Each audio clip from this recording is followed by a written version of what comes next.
I'm going to be doing a video where I am going to um, unlock every synchronization point in Assassin's Creed Origins. So we're gonna have to start off here in Immense Gnome because I've only gotten as far as to leave Siwa in the beginning of the game, because I'm pretty sure at this point I can technically go to every synchronization point, but we will find out, I guess, once I get out of Immense Gnome, because if I can't, then I'll be screwed. But whatever. I guess our first one is going to be some 700 meters away, so we need a steed. Bayek, I cannot convey the sorrow with which I write to you. The Sinai is in revolt against the Romans. 2 hidden ones got caught up in a massacre and have been killed. I am solely responsible. I am the one who trained them. I am struggling to keep the hidden ones together and have allied with the rebel leader, Gamilat. I need your wise counsel, dear friend. I have made arrangements to ferry you across the Red Sea. Please come, Tahira. I'm not going to do any of these quests that keep popping up because, well, that's not what we're here for. That one that popped up there, that letter was... It was the first mission for the Hidden Ones DLC. So, yeah, you can actually go and do the DLC, which technically takes place after the entirety of the game is complete, without having done any of the game besides the opening missions. Is he hallucinating right now? I think he is, but I don't know what he's seeing, because I'm not seeing it. I'm just seeing the weird effects. Yeah, see, he's hallucinating something. See all these falling stars and stuff? That's a hallucination. I'm a little sick today, so if I sneeze, I'm sorry. Speaking of which, I think I have one coming now. Is it coming? Nope, okay. The sneeze gave up. Which I'm glad. I didn't want to sneeze. Anyways, let's go up to our first synchronization point, because I actually skipped all of them in Siwa as well, so I'll have to go back to Siwa at some point. I'll have to figure out some way to travel through these in some sort of reasonable order, and hopefully I'll be able to find something to talk about while I'm here. Oh, go up there. What are you doing?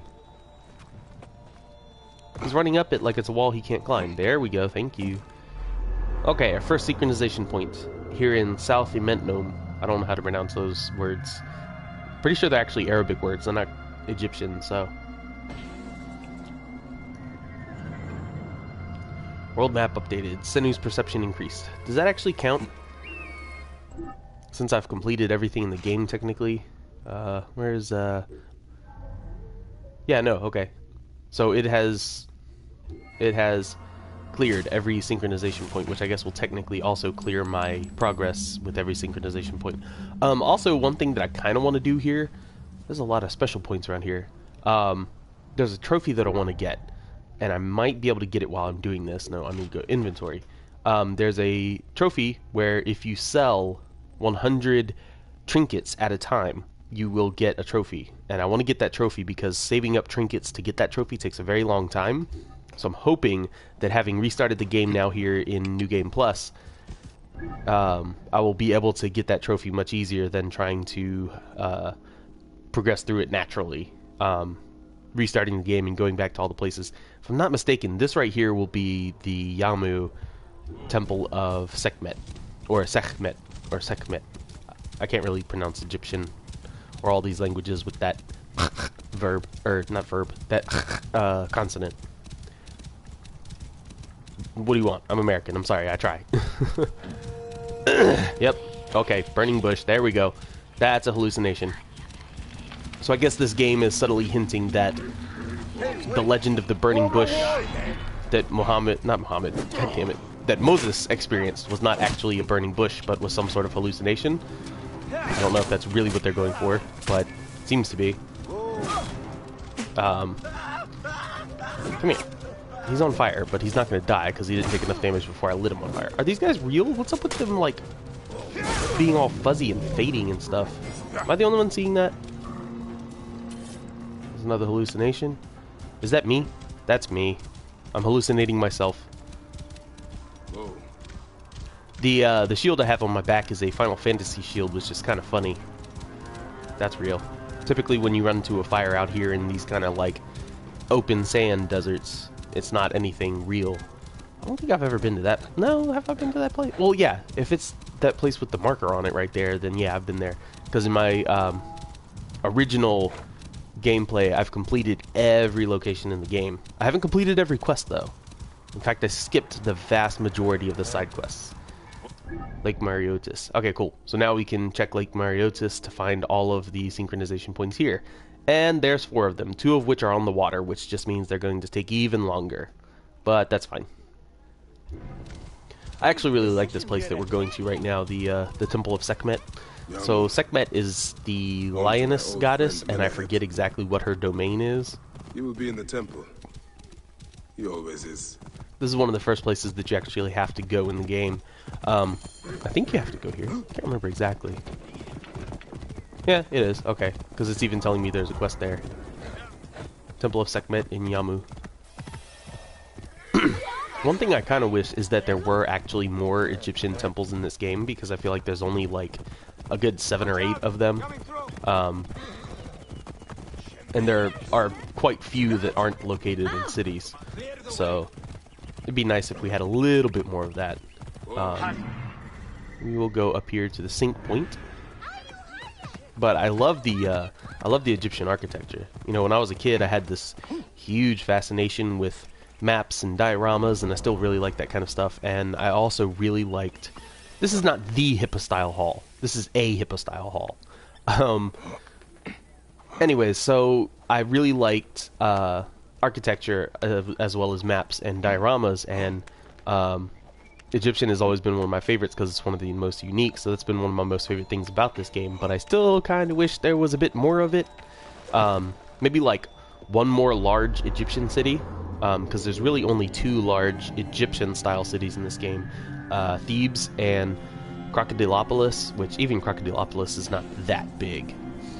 But Yamu here is actually a really nice place. I really like the design of this temple.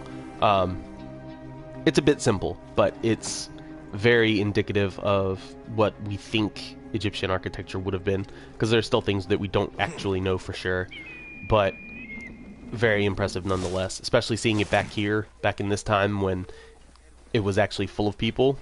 It's amazing. So I wonder, if you have a sphinx with a lion's head, is it a lion? Is it just a lion, or is it still a sphinx? Because technically, in any other temple, those would be sphinxes with any other animal's head or any other even human heads. But here, they're just plain lions because Sekhmet herself is a lion goddess. So I don't really know. We're gonna have to go to the main map to find our next sync point. Excuse me, I'm so sorry. I'm not feeling very well today. I guess we're going out on the water to that island out there. It's kind of funny because this Assassin's Creed game was not made... Are there any boats? Yes, there are. Okay, cool. Sorry, horsey, I gotta leave you behind. What's that horse's name? Ebony Maw? No, it's not Ebony Maw. What is the horse's name? Because you only get it from Eternal Maw. See, it's even close, because the horse itself is black, and it starts with an E, so, like, I want to say Ebony Maw, like from, Avengers. Anyways, yeah, so it's kind of funny that this Assassin's Creed was developed by the same team as Assassin's Creed Black Flag, but this is not the one in which they brought back open world sailing. There are sailing missions, but they're only in story sequences. Otherwise, we would have to wait till Assassin's Creed Odyssey to get open world sailing, like we had in Assassin's Creed 4. Although, to be fair, it's Egypt. Where are you going to sail? Down the river and above the country itself in the ocean, I guess? Ooh, excuse me, I had a sip of my drink. This island is okay. It's kind of cool. It's like a decrepit old temple. That's another thing I kind of wish we had a little bit more of this in this game. The first level of the game, you know, level, quote-unquote, is a buried, couple thousand-year-old temple that is completely disused, but is also huge and just totally awe-inspiring. And it's a really unique location because after that, you really don't see anything else besides that temple that's buried underground like that. There are other buried temples, but most of the time you can't go into them. Most of the buried temples, you just run on top of them or climb their walls, and that's about it. Excuse me, I'm so sorry. Senu, where is our next sync point? It is somewhere in the water. I guess I really am too far away to find it. Guess we're gonna have to just mark it manually. Yeah, I don't think I could see that. Nope, I definitely could not have seen that. Speaking of Senu, I have a parakeet, which I named Icarus because he's a boy. Senu's a girl. And Icarus is the name of your eagle in Assassin's Creed Odyssey, where, like I said, I have the male parakeet, so I named it Icarus, and if I ever get a female parakeet, I'll probably name her Senu. Probably sell the young. Is that okay? I know some people are, like, really against that, but... Ooh, excuse me. I've had to stay home sick, out of work for like the past 3 days because I've been having sore throat, coughing, sneezing, phlegmy, not good. This talking is agitating it. Maybe if I suck on a cough drop. Should I suck on a cough drop? I think that'll help. Where did I put my cough drops? There they are. Ricola, cool relief, sore throat, oral anesthetic drops. Yeah, get a cough drop here. I'm drinking a ginger monster, but this will probably at least help me to not cough so much while I'm talking to you guys. Let's go back to this island now. This one I don't remember so well. What is here? There's definitely a settlement. Is the grass broken? Look at it. What's up with those sprites? Like bent over, very unnaturally. Dead Men Tell No Tales? Did they just name this place after their favorite Pirates of the Caribbean movie? Oh, it's a nice little island.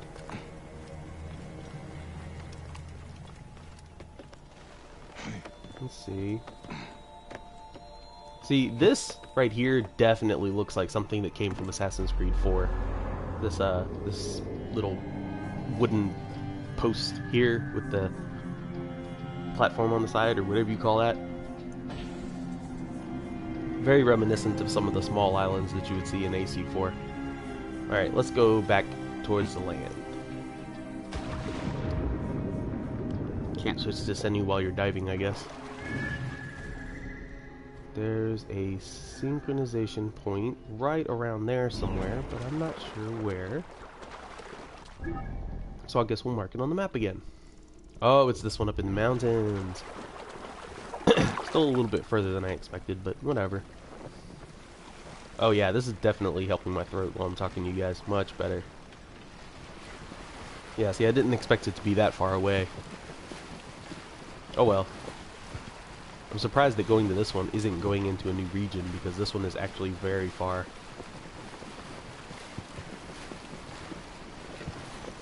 What I'm worried about, because I've technically progressed somewhat into the story, if I go into Alexandria, is it going to force me to progress in the story, or will it allow me to explore freely without interrupting with cutscenes? Why am I running? Where's my horse?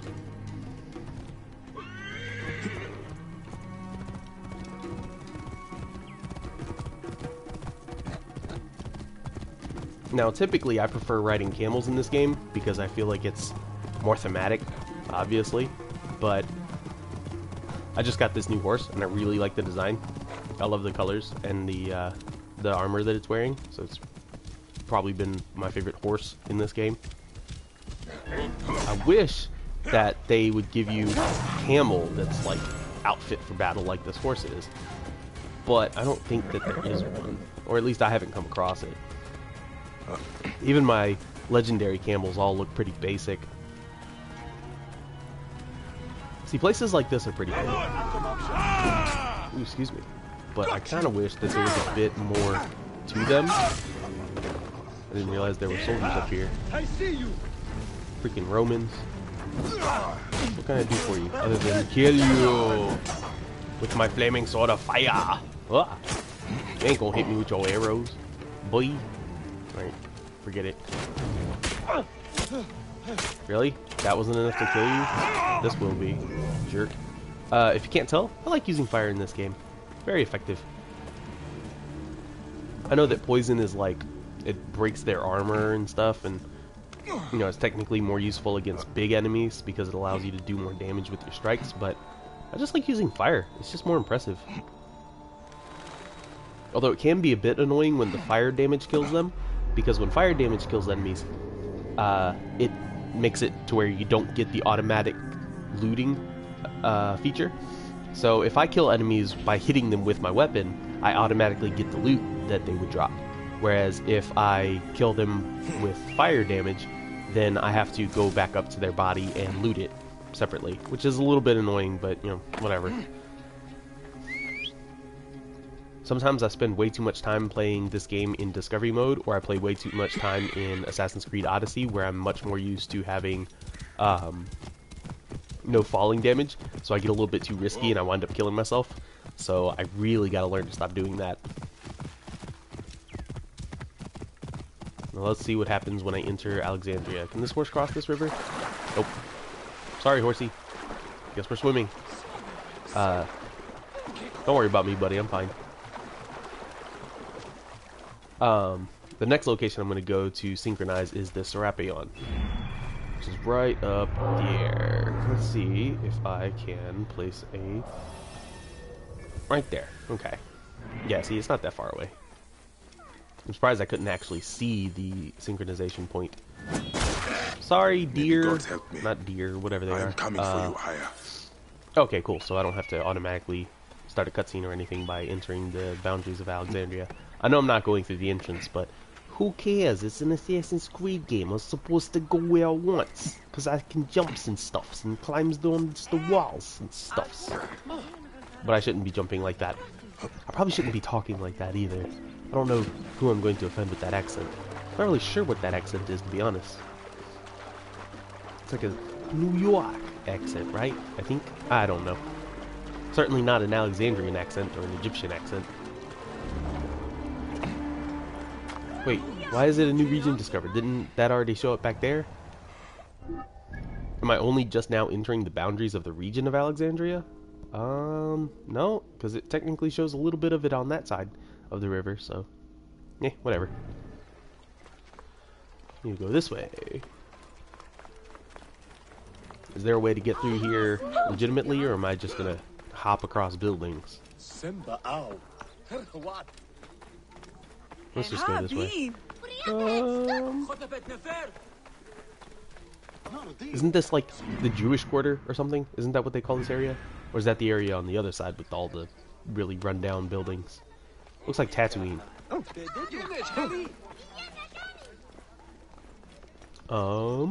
Can I get up there, maybe? I'm not sure. Let's go this way. I think it's this way. Oh, there's the main road. Nah, fine. We'll just follow the main road. See, we could have technically crossed this bridge had I come in the main entrance of the city through the city gates, but I decided it was more fun this way. See a little bit more of the city. We wouldn't see so much of that poverty area if I had gone through the main gates. So you technically see more my way. This goes up to this Serapeon. See, when the Greeks came to Egypt, they were like, hey, that's cool that you guys got a lot of gods, but we also got a lot of gods, so why don't we just combine them? And the Egyptians were like, that's cool. Alexander the Great was pretty chill about letting the Egyptians practice their local religion. He was a conqueror, which is not a good thing, and you know, he built an empire out of other people's land, which is not a good thing, but you know, he let people practice their local religions, which is cool, I guess. Very few empires ever practice religious freedom, so you know, he was better than some, but still kind of an asshole for conquering other countries. So this is Alexandria, one of the many cities known as Alexandria. I think he named some 70 cities after himself. This one is famous for its library. It's the mission that showed up earlier when I arrived in Alexandria at first, talking about finding Aya at the library. That's the Library of Alexandria, which is like the greatest library in the history of humans. Like, you know, now we have bigger libraries now with more in them, but for its time, this library was massively impressive, and we know practically nothing about it anymore, so reconstructing it for this game was... well, they had to fill in a lot of blanks. We don't really even know much more than where its foundations technically were at. I can't remember exactly, but I'm pretty sure that nothing was left of it by the time that history was seriously being recorded, because it was there when the Romans were there, and they wrote about it. They also wrote about the Pharos Lighthouse, which is another important establishment in Alexandria. But both of these things were destroyed before anyone seriously recorded history during, you know, Middle Ages and stuff like that, and so we kind of just lost record of them. But at the very least, the Pharos Lighthouse was stamped on coins and was recorded in other ways, so we know a little bit more about it than we do about the lighthouse.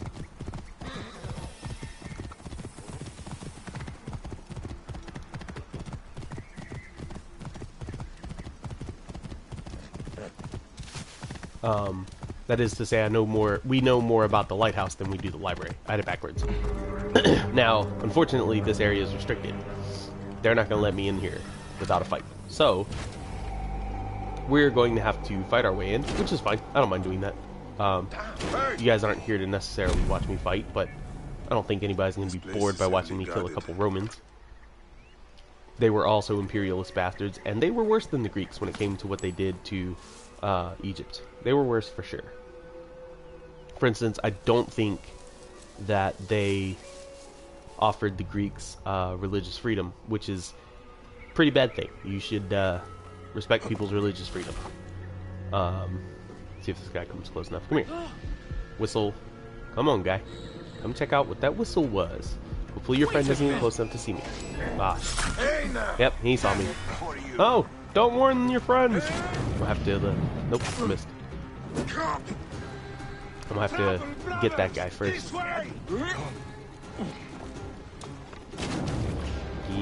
Ooh, okay, cool. He's not gonna warn his friends. Now, where is the brazier in this place? Yeah, come close. Yeah, yeah. See, now they're... I have the upgrade that allows enemy bodies to be poisoned as soon as I kill them. So... what? No! They already lit the brazier. Reinforcements are on their way. I was just supposed to climb the lighthouse. I wasn't supposed to get caught. Oi.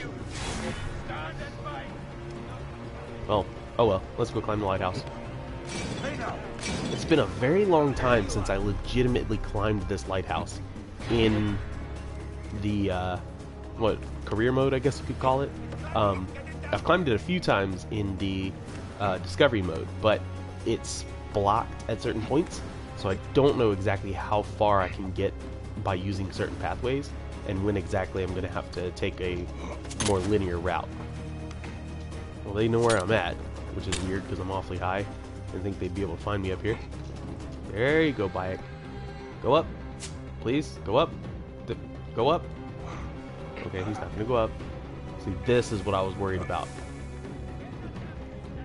Let's go this way. I'll be able to jump down onto that, and hopefully that will actually lead me somewhere. Oh, nope. I guess I can go back up again. We can go this way? Yeah? Yeah? Awesome. Okay, cool. We can get inside from here. Which means we can climb the inside of the lighthouse. Yeah, okay. So if we climb the inside of the lighthouse, this will take us to the other side and allow us to keep climbing from a higher point. Right? Go up here. Okay, yeah. Hello, whoever dropped into the chat there. As you can see, we're climbing the lighthouse at Pharos. So, hopefully this time we won't actually get caught by anybody and killed. I gotta remember to actually jump off properly and not jump off some random direction where I'm gonna kill myself, because I tend to like doing that when I'm playing the discovery mode, and you can't do that in the career mode. This one doesn't have an upgrade like Odyssey does where you can prevent falling damage. So I have to keep that in mind.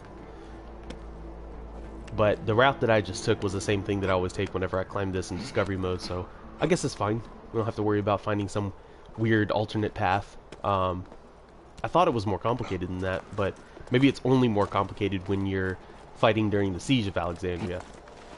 Because I remember it being much more complicated in the story mode. But yeah. Here we are at the top of the lighthouse, which is one of the 7 ancient wonders of the world. Most of which were in either Greece or Turkey. But you do have the Pharos Lighthouse and the Great Pyramid of Great Pyramid of Giza, not Alexandria. Both of those were in Egypt. So, where is our next synchronization point? I guess we'll go to that one. Well, it's 800 some odd meters away.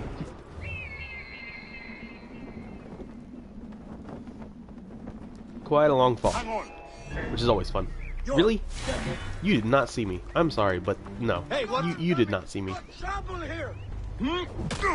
Boy! I'm gonna kill these soldiers just for the fun of it. Wait. You can get out of my way because I don't care about you. You too. The brazier is already lit, my guy. Where are you going? I don't even know where the brazier is in this place. I still can't remember. He's the commander, so I have to kill him anyway, so I might as well. Stop running! Like I'm sitting here striking you with arrows in the back constantly. You're still running like a wimp. Jerks. See, this guy came from far away as a, I was gonna say resistance. What's the word I'm looking for? Reinforcement.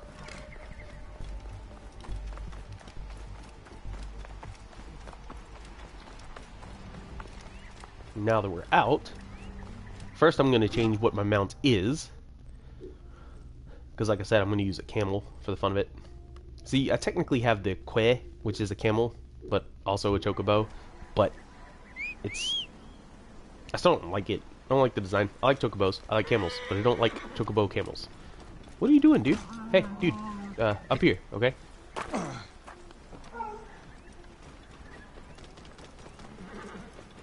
Now we're going to have to ride all the way back to the city because I am not fast traveling for this video. Mainly because I kind of just want to see how long it takes to reach the top of every synchronization point if you were to do all of that as like one quest in a game. You don't really notice how much time you spend doing that when you're actually playing the game. So based on however long this video will be, or if I have to divide it up into multiple parts, however long these videos are, we'll be able to see not only how long it'll take to travel the entire world, but also how long you actually spend climbing these points, because there's a lot of them. This game probably had the most synchronization points of any Assassin's Creed, up until Odyssey came out, that is, obviously, because Odyssey was even bigger than this one. It had more land and water than this one, I think. I'm not exactly sure, but I don't think anybody's really going to sit down and do all that math. Well, you could. You could, for sure. Found the Great Library, by the way. That's the Great Library of Alexandria.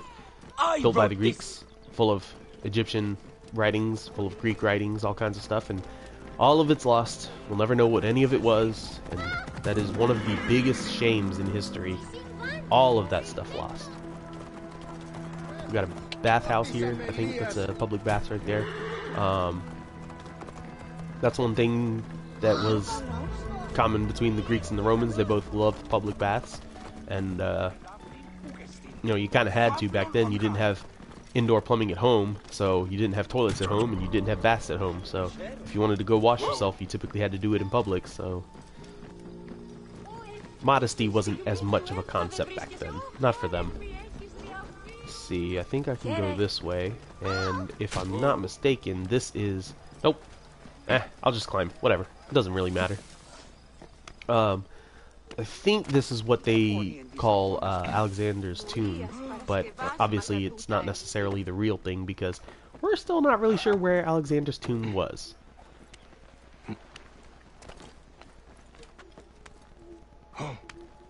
Is this what I'm thinking of? I think it's what I'm thinking of.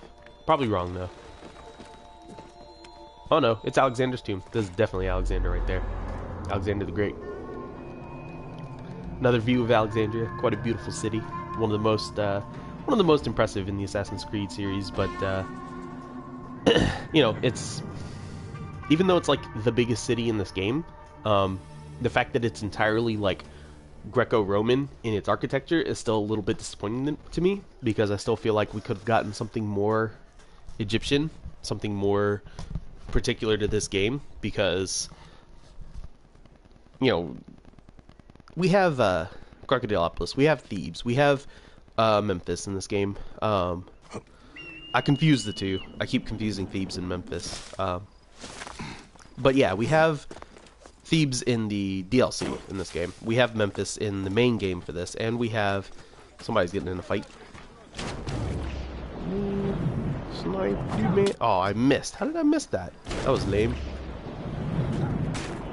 There we go. And there we go. Save the rebels. Oh, they're fighting the random patrols. Okay, are you safe now? Or do you need to kill the other guy? I don't think he needs to kill the other guy. Oh, I didn't see you. You're not gonna survive me. Ha ha ha. I'm using an Anubis staff. Some random small XP. I know that there's one over here, but I don't know if that's the closest. Where's my camel? Kokobo? Camelbo? Choka camel, that just sounds bad. Can we go faster than this, please? This is like walking speed. Can we please go faster? Please? Ooh, excuse me.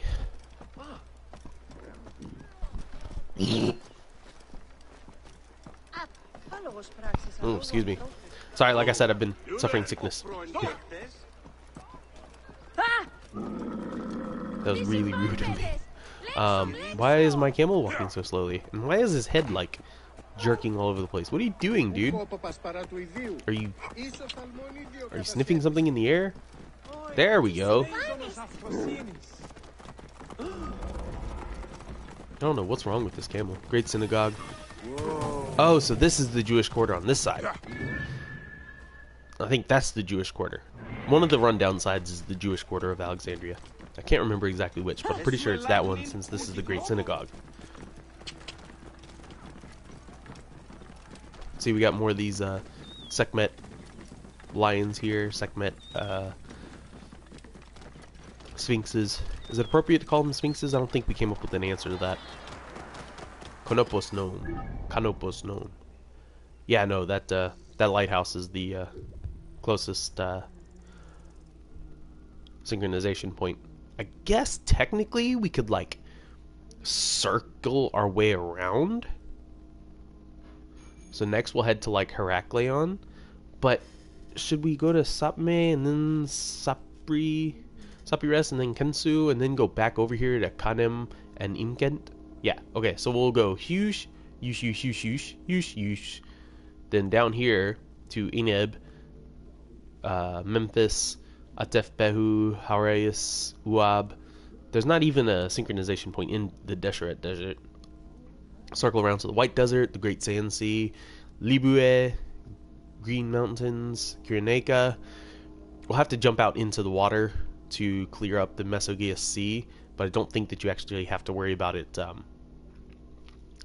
filling it out in order to no, can you? You might have to wait until you can actually get to some of the boat missions later in the game, but for the meantime we will just head out towards this Canopus Gnome synchronization point. It looks to be the only one in the region.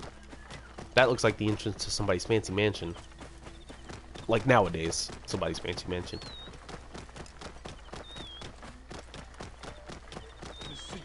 This cough drop is working wonders.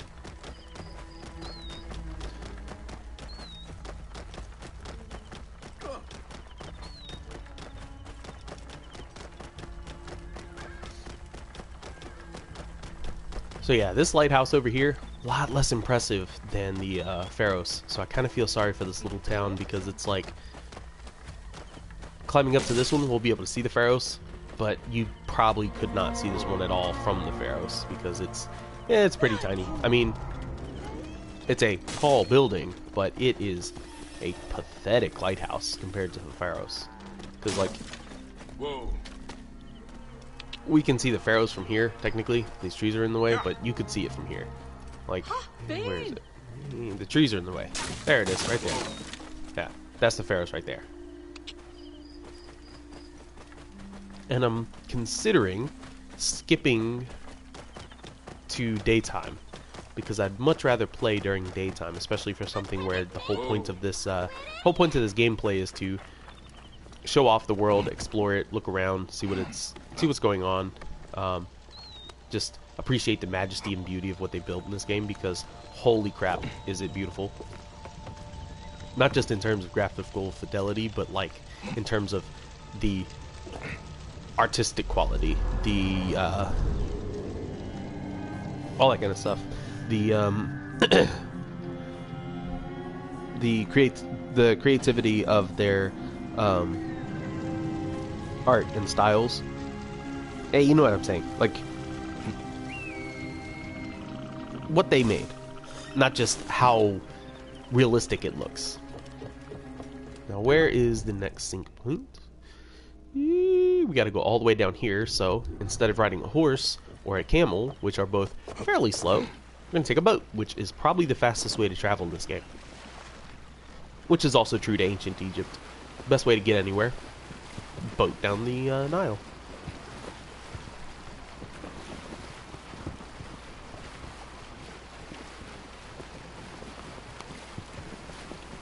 Now, I guess one thing I could talk about in order to keep myself talking about something during this gameplay is what locations and periods would I like them to visit for future Assassin's Creed games.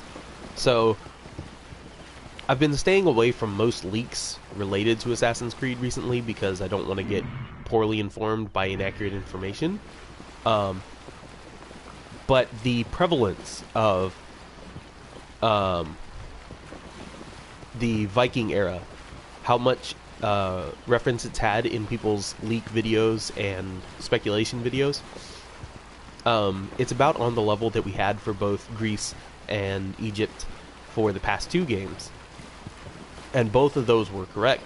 So I'm pretty sure that people are correct at guessing that the next Assassin's Creed game will be something to do with the Vikings. I think people are calling it Assassin's Creed Ragnarok. Obviously taking off of the Thor movie that used the same subtitle. Now I know that in Norse mythology, Ragnarok is an element. You know, it's an element of their mythology. But it's kind of like how they definitely named Assassin's Creed Odyssey. What's sticking out of the hole? Is it a bird? It's a bird. Hello, bird. It's a pigeon. That's cool. I've never seen that actually happen in one of these. I mean, I knew that they were like homes for birds or whatever, but I didn't know they actually come in and out of the holes. That's cool. It's basically like fancy birdhouses that they use for like carrier pigeons and stuff. Excuse me. There's the Pharos again.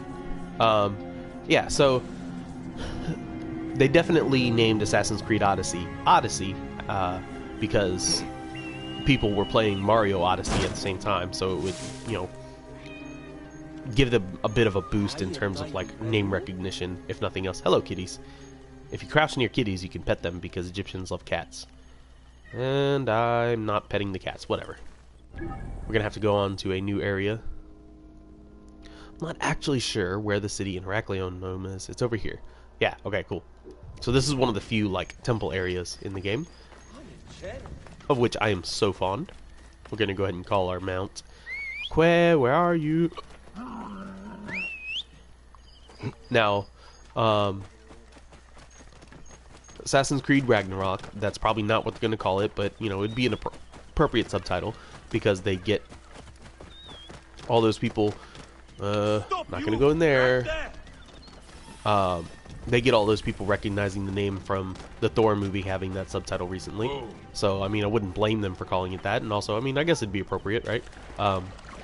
Assassin's Creed Vikings obviously wouldn't work, right? But we all thought that this game was going to be called Empire before it came out, and it wasn't, so... Sorry, dude. I need your boat. You ain't gonna beat me. I need your boat, dude. Really? How did you fall off, guy?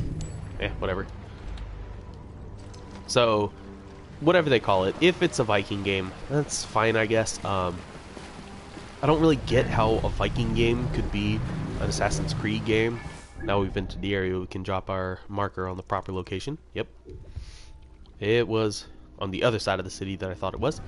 Anyways, so the biggest thing is, I mean, were there really cities and towns during the Viking era? Like, I get that there were, like, villages and stuff, but, what part of the world is it going to take place in? Is it going to take place in Scandinavia? Is it going to go to the British Isles? Because that was a big place. Ooh, really? I'm not that close to the ground. Come on. Is it going to take place in the British Isles? Because that was a major location for Vikings. I just really don't know what to expect from Assassin's Creed in the Viking era. Sure, it would make sense for the sailing element that they're so fond of lately. But... you know, people are talking about how they wanted Odyssey to be more of an assassin game because they felt like it wasn't.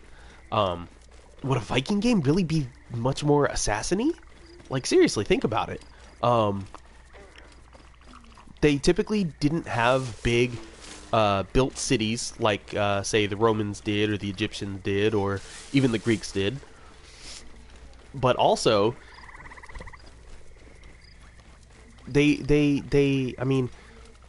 think about it, a Viking, right? Like, what are Vikings? They're big, hulking guys that beat stuff, and yeah, I get that's a bit of a stereotype, but like, is it really at all appropriate to have assassins and sneaky dudes there? I mean, it just doesn't seem right to me. I don't think a Viking era really works for Assassin's Creed. It's just like how people want, like, a World War II Assassin's Creed game, and it's just like... do you really want to put Assassin's game in an era that has so many guns with such prevalence? It's just not appropriate to me. Ooh, look! A statue of, Ptolemy. The Greek, not Greek. Well, yes, actually, technically, the Greek pharaoh of the time that this game takes place in. And the head of, Pompey. He's holding the head of Pompey, who was a Roman general who was an enemy of Julius Caesar.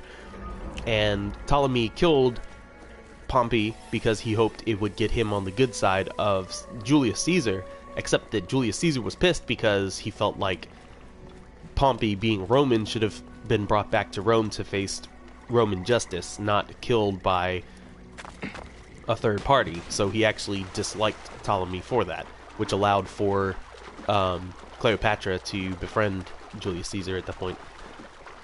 But I digress. We were talking about the Vikings, yes. So, Vikings just doesn't seem like the best idea to me. I guess that also sort of applies to one of my preferred eras. I'd love to see a medieval Europe Assassin's Creed, you know, the time of knights and stuff. But I still feel like that could work a little bit better because you wouldn't have to be a knight in order to be the character of that game. You could be, so that you could be a fighter class, like in this game, where you can be a fighter or a sneaky or whatever, or a ranged. But, I mean, where I can see somebody in the medieval age being a sneaky assassin or a gifted archer or a knight. The Vikings just doesn't really lend itself to that. Maybe it's just me, but I just really don't think it's appropriate. Dive in the water. I know that the next point is somewhere up there. Yeah, it's... wow. That point is really, really close to the barrier of the world. It's even further north than I thought it was. I thought it was at least somewhat northeast. Find somebody bring their boat to me. That's one thing I like about this one. If you're in the water for too long, somebody will bring you a boat. See? Look, there he comes. He's coming right towards me. See? He stops for me. Thanks, buddy. I'm going to take your boat way out to that island over there, though. Now, obviously, the most wanted location for an Assassin's Creed game is feudal Japan. Great, cool, I love it. Not only because you would actually have a lot of the stuff that you have now. You know, you could be sneaky, ninja, duh. But you could also be a fighter, samurai, duh. But you could also easily have, excuse me, because Japan is also an archipelago, like Greece, you could easily have sailing being a major part of the game.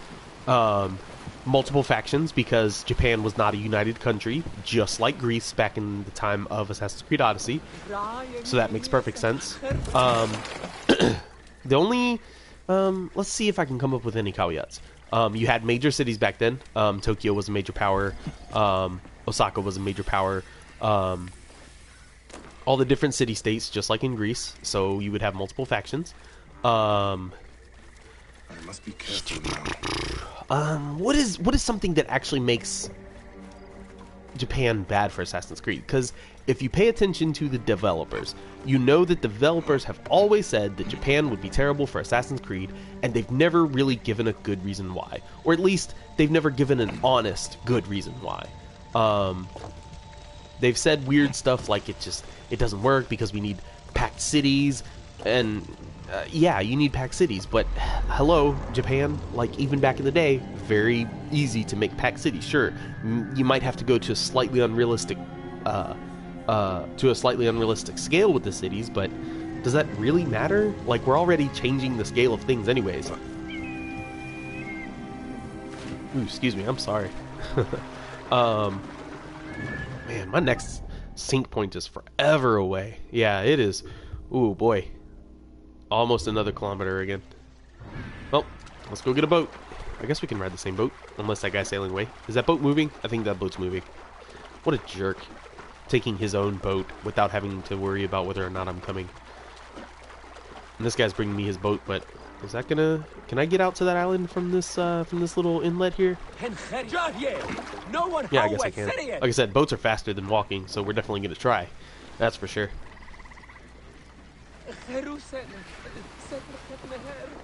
Turn, turn, turn. Thank you. Yeah, we'll be fine. Okay. Why would Japan make a bad setting for Assassin's Creed?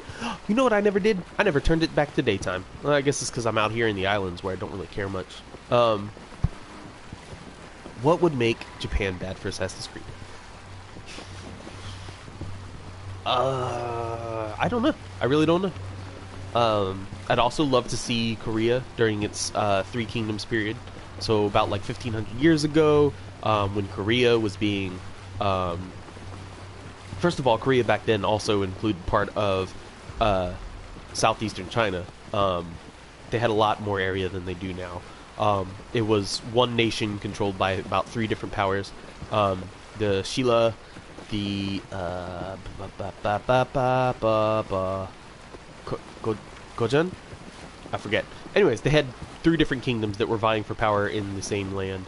And eventually, I think it's the Shilla who united all of them as one group. That would be a really cool era to explore. Also, Koreans, some of the best archers in the history of the world. And you could easily have, like, sneaky dudes. You could have, like, all those cool classical Korean outfits. That would be some really nice armor to wear. Very, very awesome time period, but maybe not enough interest in it from the general public for it to particularly be likely. But I would be pretty interested in it. So, where else could you set that would be somewhere popular? I've had ideas. Excuse me, I'm sorry. Specifically, one place I would love for them to go that is probably one of my top 5 favorite historical periods and areas in history is pre-Columbian Middle and South America.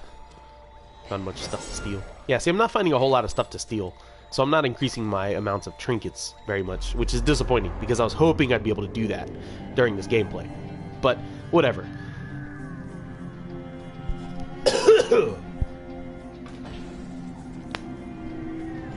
Excuse me, I'm sorry. Yeah, so,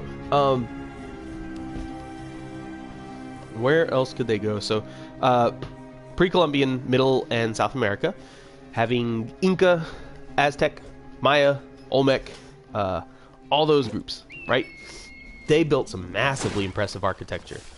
Stuff to rival the Egyptians, honestly. The biggest pyramid in the world by volume is actually found in Mexico and was built by Aztecs?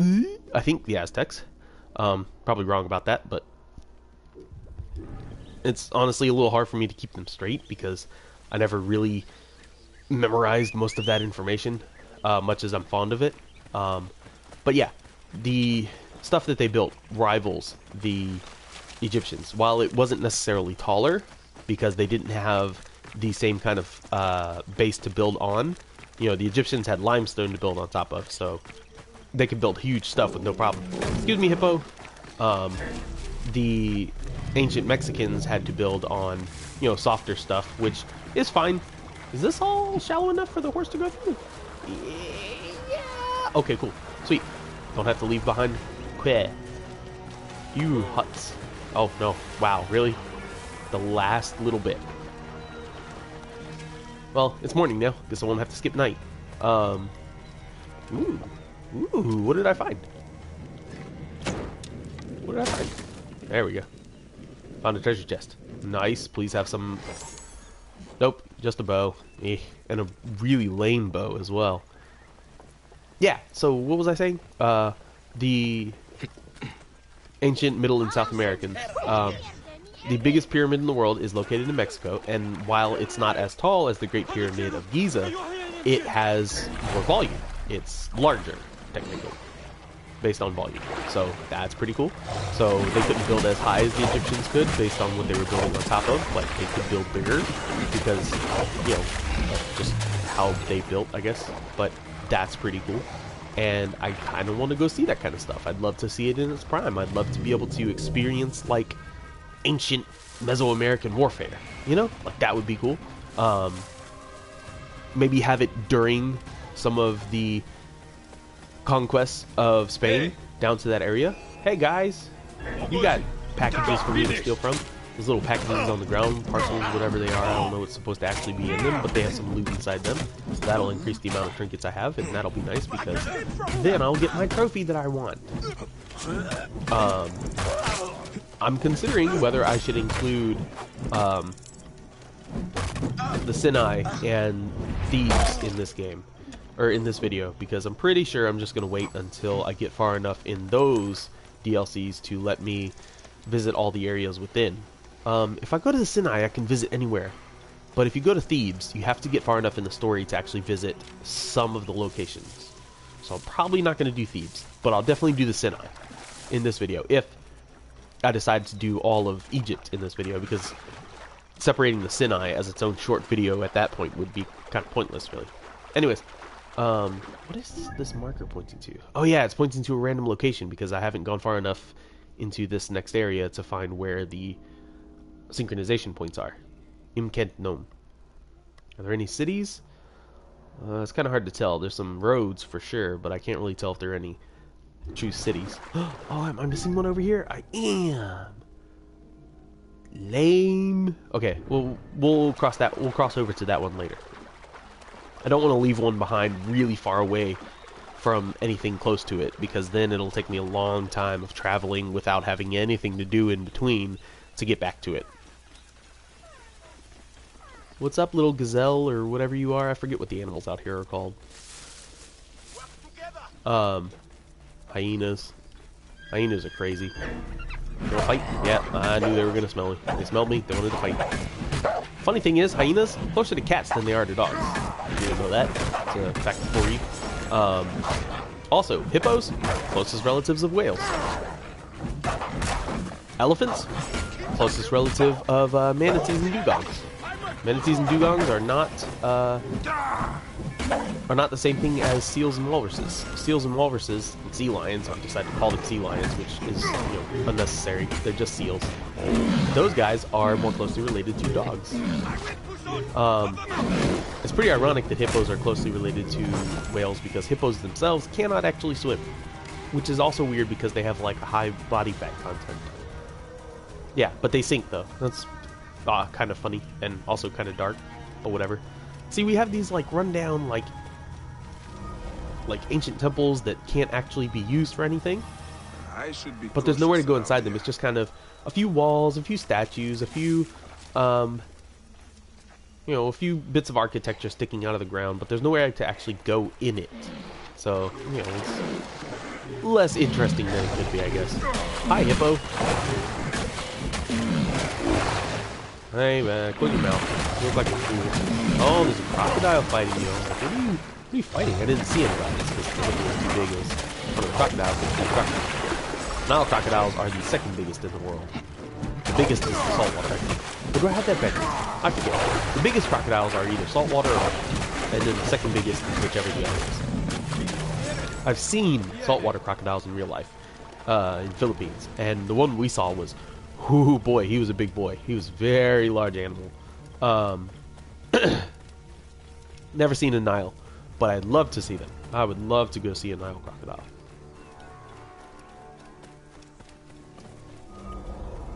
Anyways, we're at a crocodile lair here. Are we going to cross over into the new region? Are we going to reveal the new region? Are the locations of the synchronization points going to be convenient? Yeah, new region. Hey, new region. There we go, new region. Okay, I guess we'll go to this one, and then we'll head back up to this one. It's not too bad. And it's entirely...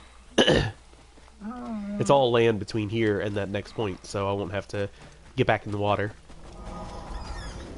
No more in and out of the water like we were just doing. New location discovered, Ujat Apiary, which is a bee farm. Apis, not Greek, the Latin word for bee. Apis, or, yeah, I'm pretty sure it's Apis. I don't think it's Apis or Apis. It might be Apis. I've lost most of my Latin classes, unfortunately. There's another Ptolemy statue here, but I'm not really going to worry about it, because that's not entirely interesting. Can I steal this? Nope. Okay. But I know that at the top of this tower, there will be more packages from which I can steal, so that's good, because I need more stuff. I need more stuff to sell. I need my trophy. That's mainly the only trophy that I No, there's nothing to steal. Lame. That's the main trophy that I'm going to get, because I have most trophies in this game so far. Not everything, but most of the ones that I actually care about. I want that trinket trophy because it's like... I don't know, it's kind of a point of shame, because I should have just been saving all of my trinkets from starting the game. Like, I should have noticed that that trophy was there, and saved all the trinkets that I collected throughout my main gameplay. But, whatever. Alright, so I guess what I could do is head north along this edge, and then sail... Yeah, that's what I'm going to do. In order to... No, I'll just sail across, whatever. I'll just sail directly across. I'll get off Quay and then sail directly across. And that will not only reveal the next region, but it will also get me closer to my next synchronization point. That one that we missed earlier. Hey guy, bring me your boat. Give me your boat. I want your boat. Come on, get in the water. Swim, thank you. Give me your boat. Thank you. This is covered in crocodiles. He's trying to look intimidating. Not that I blame him. I mean, I'd probably do it too if I was living in ancient Egypt.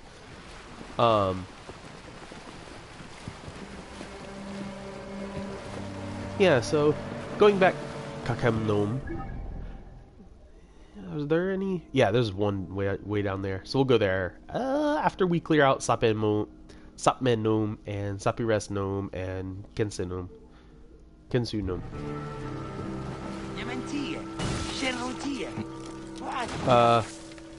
Sorry about your boat, guy. I could swear that there were trees to pick in this game, kind of like the olive trees that you pick in Odyssey. I haven't seen any. Maybe I just remember wrong.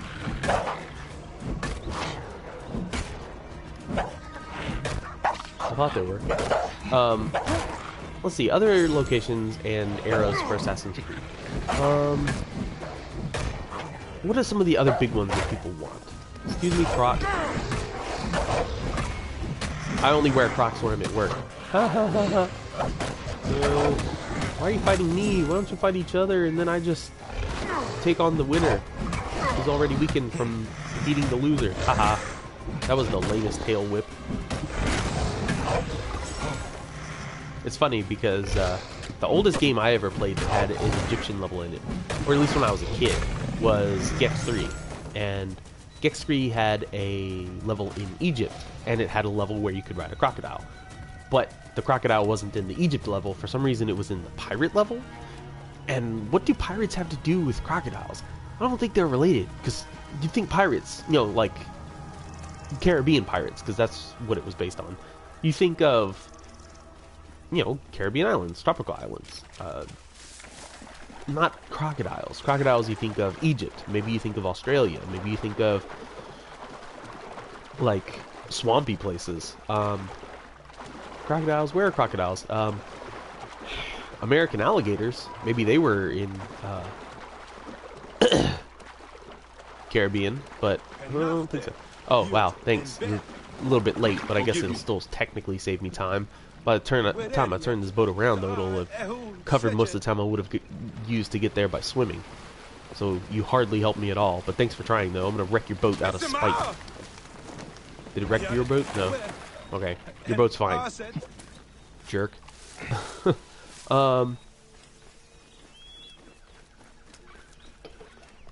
I entered a location with an objective to complete, but I'm not going to complete the objective. Reunion. I never completed that quest in my main profile either, although I started it. Ooh, yay, another one of these rundown ancient temples. Because what you gotta remember is that by the time of Bayek, which is, this game takes place starting in about like 50 BCE, somewhere around there. Actually, the Egyptians had been around for about 3,000 years. So, the Great Pyramid, which you can't see for the trees right now, but it's that way somewhere, was about 2,500 years old by the time this game starts. So the Great Pyramids are older to Bayek than Bayek is to us. See, this is a cool area. I just wish there was, you know, something you could do here. What I'd really like, I think it'd be super cool, is if there was like first-person shooter that was like focused on like ancient Egyptian locations. So like, you know, somewhere that you could actually like have some serious like shooting combat in an area like this. But I don't know that a game like that would exist. But wow, there's a lot of crocodiles here. You know, back in the day, first-person shooters were a little bit more really? Another one? Were a little bit more experimental. You know, you would see that kind of stuff where it's like, oh, you're time traveling to ancient Egypt. Go fight crocodiles and go. The multiplayer maps are Egyptian temples and stuff. Like, you would see that back in the 80s, or not 80s, back in the 90s and 2000s. Games are a bit more experimental. It's pretty cool, but nowadays everything's like World War I, World War II, modern day war, future war, but not cool future war, kind of a future war with realistic technology. Like, yeah, why can't I climb the statue? How do I get up there? Yeah, so you don't really get any, like, weird, like, oh, you're playing a first-person shooter, but you're in an Egyptian ruin. You know? Like, I miss that kind of stuff. Here we go. Hi, Sobek.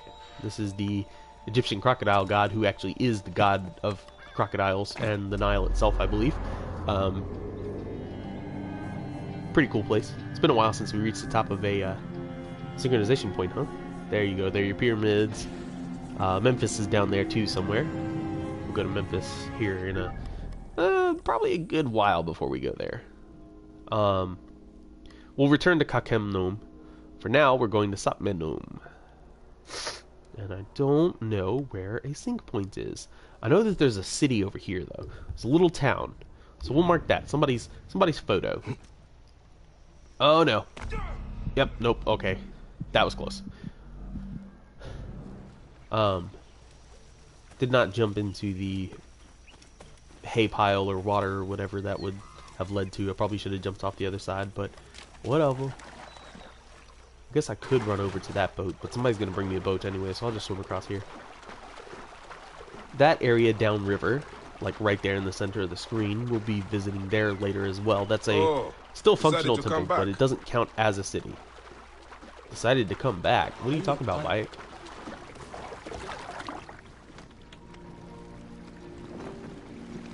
You're talking about Sinu? I don't know who he's talking about. Yeah, this one's like 1.5 kilometers away. But luckily part of that is across the water, so we'll be able to sail. But it's also not that annoying stuff up in the Nile Delta where we were before, where you have to go in water, out of water, in water, out of water. We'll be able to stay on our mount or on foot a lot more often. Can we sail through that? Is that a... No, I don't think we'll be able to sail through that, because that just looks like... looks like a... what do you call it when it's a isthmus? Yeah, isthmus. It looks like an isthmus. It doesn't look like a bridge. Sorry, Crocs. I'm not going to fight you guys today. I got stuff to do. Am I going the right direction? Where did my marker go? Did I remove the marker? I did not mean to remove the marker. How did I remove the marker? I don't know. Anyways, that's where we want to go. At the very least, we need to get close enough to reveal that area and find where there's a synchronization point. Because I don't think there's a synchronization point in that little... Well, it's more of a plantation than a city. I don't think there's a synchronization point in that plantation, but at least we need to reveal the region that it's in so that we can find where the closest synchronization point actually is. Alright, let's go. Sometimes I like going off of the roads and just traveling... Oh, here we go. It is another birdhouse. Some of the synchronization points are unique, some of them aren't. I like going off of the beaten paths because you can kind of discover a little bit more interesting landscapes, you know, some more natural stuff that's a bit prettier than just the plain roads, but it is a bit more time consuming doing that. Can you cross? Please tell me you can cross. Yes, okay, cool. We won't have to switch back. It's really annoying coming to a very shallow river with like 10 feet that your mount can't cross, so now you have to run, or now you have to swim like 10 feet, and you can't tell your mount to cross the river, so you have to go far enough away from your mount that it despawns, and by that time you've either reached more water, or you've traveled so far that you're going to forget to call your mount, which means you're just going to make yourself travel that much more slowly. Can I steal this? Yes. Only coins. Damn. Is there more stuff? Well, at least this place is not occupied by Roman forces. Freaking Romans. Oh, let's climb it. Another birdhouse.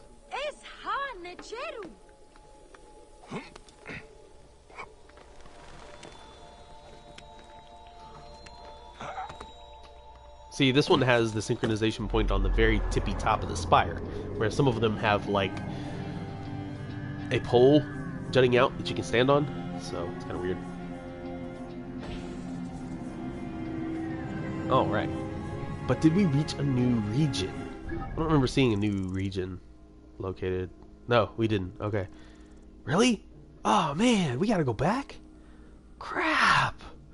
That's what I hate. Oh, man, that is lame. That's so lame. Okay, you know what? Boy. You know what? I'm not gonna go back just yet, because I really think we need to go clear up this new region. And then we'll go back whichever path is most efficient. Jump off over here. If you look for the bird poop, then you know which direction to jump. Which is probably the most useful use of bird poop I've ever heard of. Because usually bird poop is not very useful. Usually it's just covering statues and being ugly. But, you know, they used it. I mean, that's kind of clever, I guess. Potamos. Some more Greek stuff.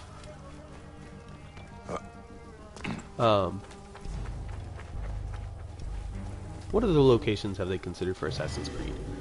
I think people have been talking about they want to see, what was the other one that I saw? Boy oh boy. Let's see, Japan, medieval Europe, you know, most people typically say medieval England, because, you know, that's kind of like the archetype of medieval Europe. Japan, medieval England, pre-Columbian Mesoamerica,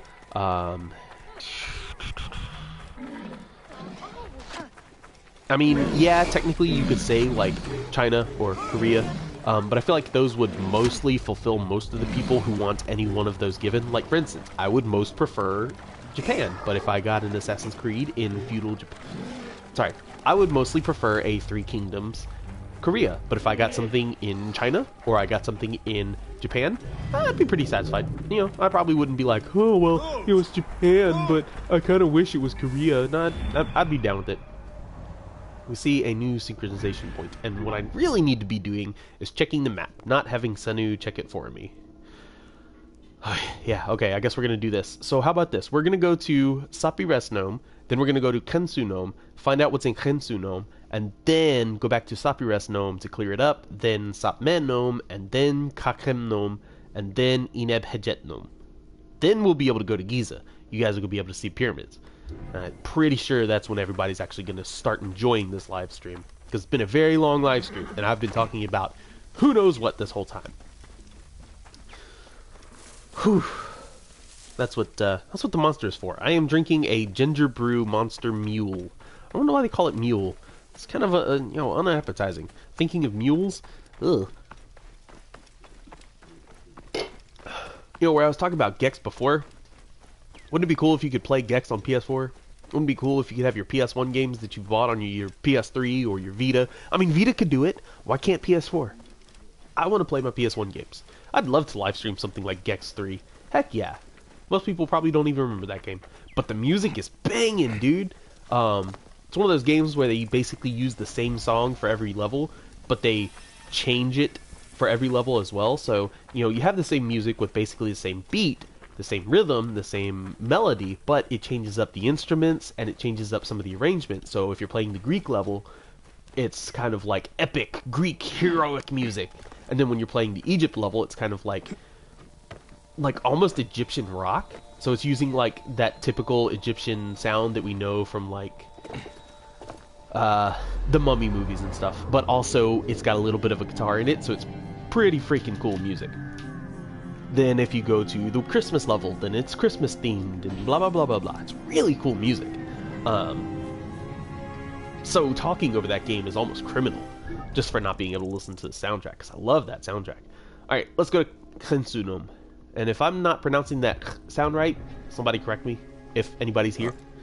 Is anybody here? Nope, the only person in the chat is me. Watch, I'll even say so. Hi, I'm me. Oh, go back. There we go. Hi, I'm me. Yeah, that's me, Sonic the Hedgehog. I'm recording on one channel while watching with another channel in order to make sure that, yeah, see one comment, in order to make sure that my gameplay and my audio are coming through cleanly. But yeah, I'd love to play something like Gex on here for you guys. Who's attacking me? I don't even, okay. Leopard, right? These are leopards, right? I can never remember the difference between the, you know, leopards and jaguars and panthers and, yeah. If it's not a cheetah, it's not a tiger, and it's not a lion, I can't remember what it is. And one thing that's really interesting, speaking of cheetahs, so we all know that cheetahs are the fastest land animal on Earth. You could say that something like a peregrine falcon is faster, but at the same time, those are kind of cheating because they're flying, and they go so fast when they're diving, which means that they're not doing most of the work. You know, gravity is pretty much what's causing them to go as fast as they do. So people that say that peregrine falcons are the fastest animals on Earth, it's a bit unfair. Now, are there birds that can fly faster than 60 miles an hour? Probably. I mean, peregrine falcons themselves can probably do it, but to say that they can fly 200 miles per hour is really inaccurate, and I really dislike that. But I digress.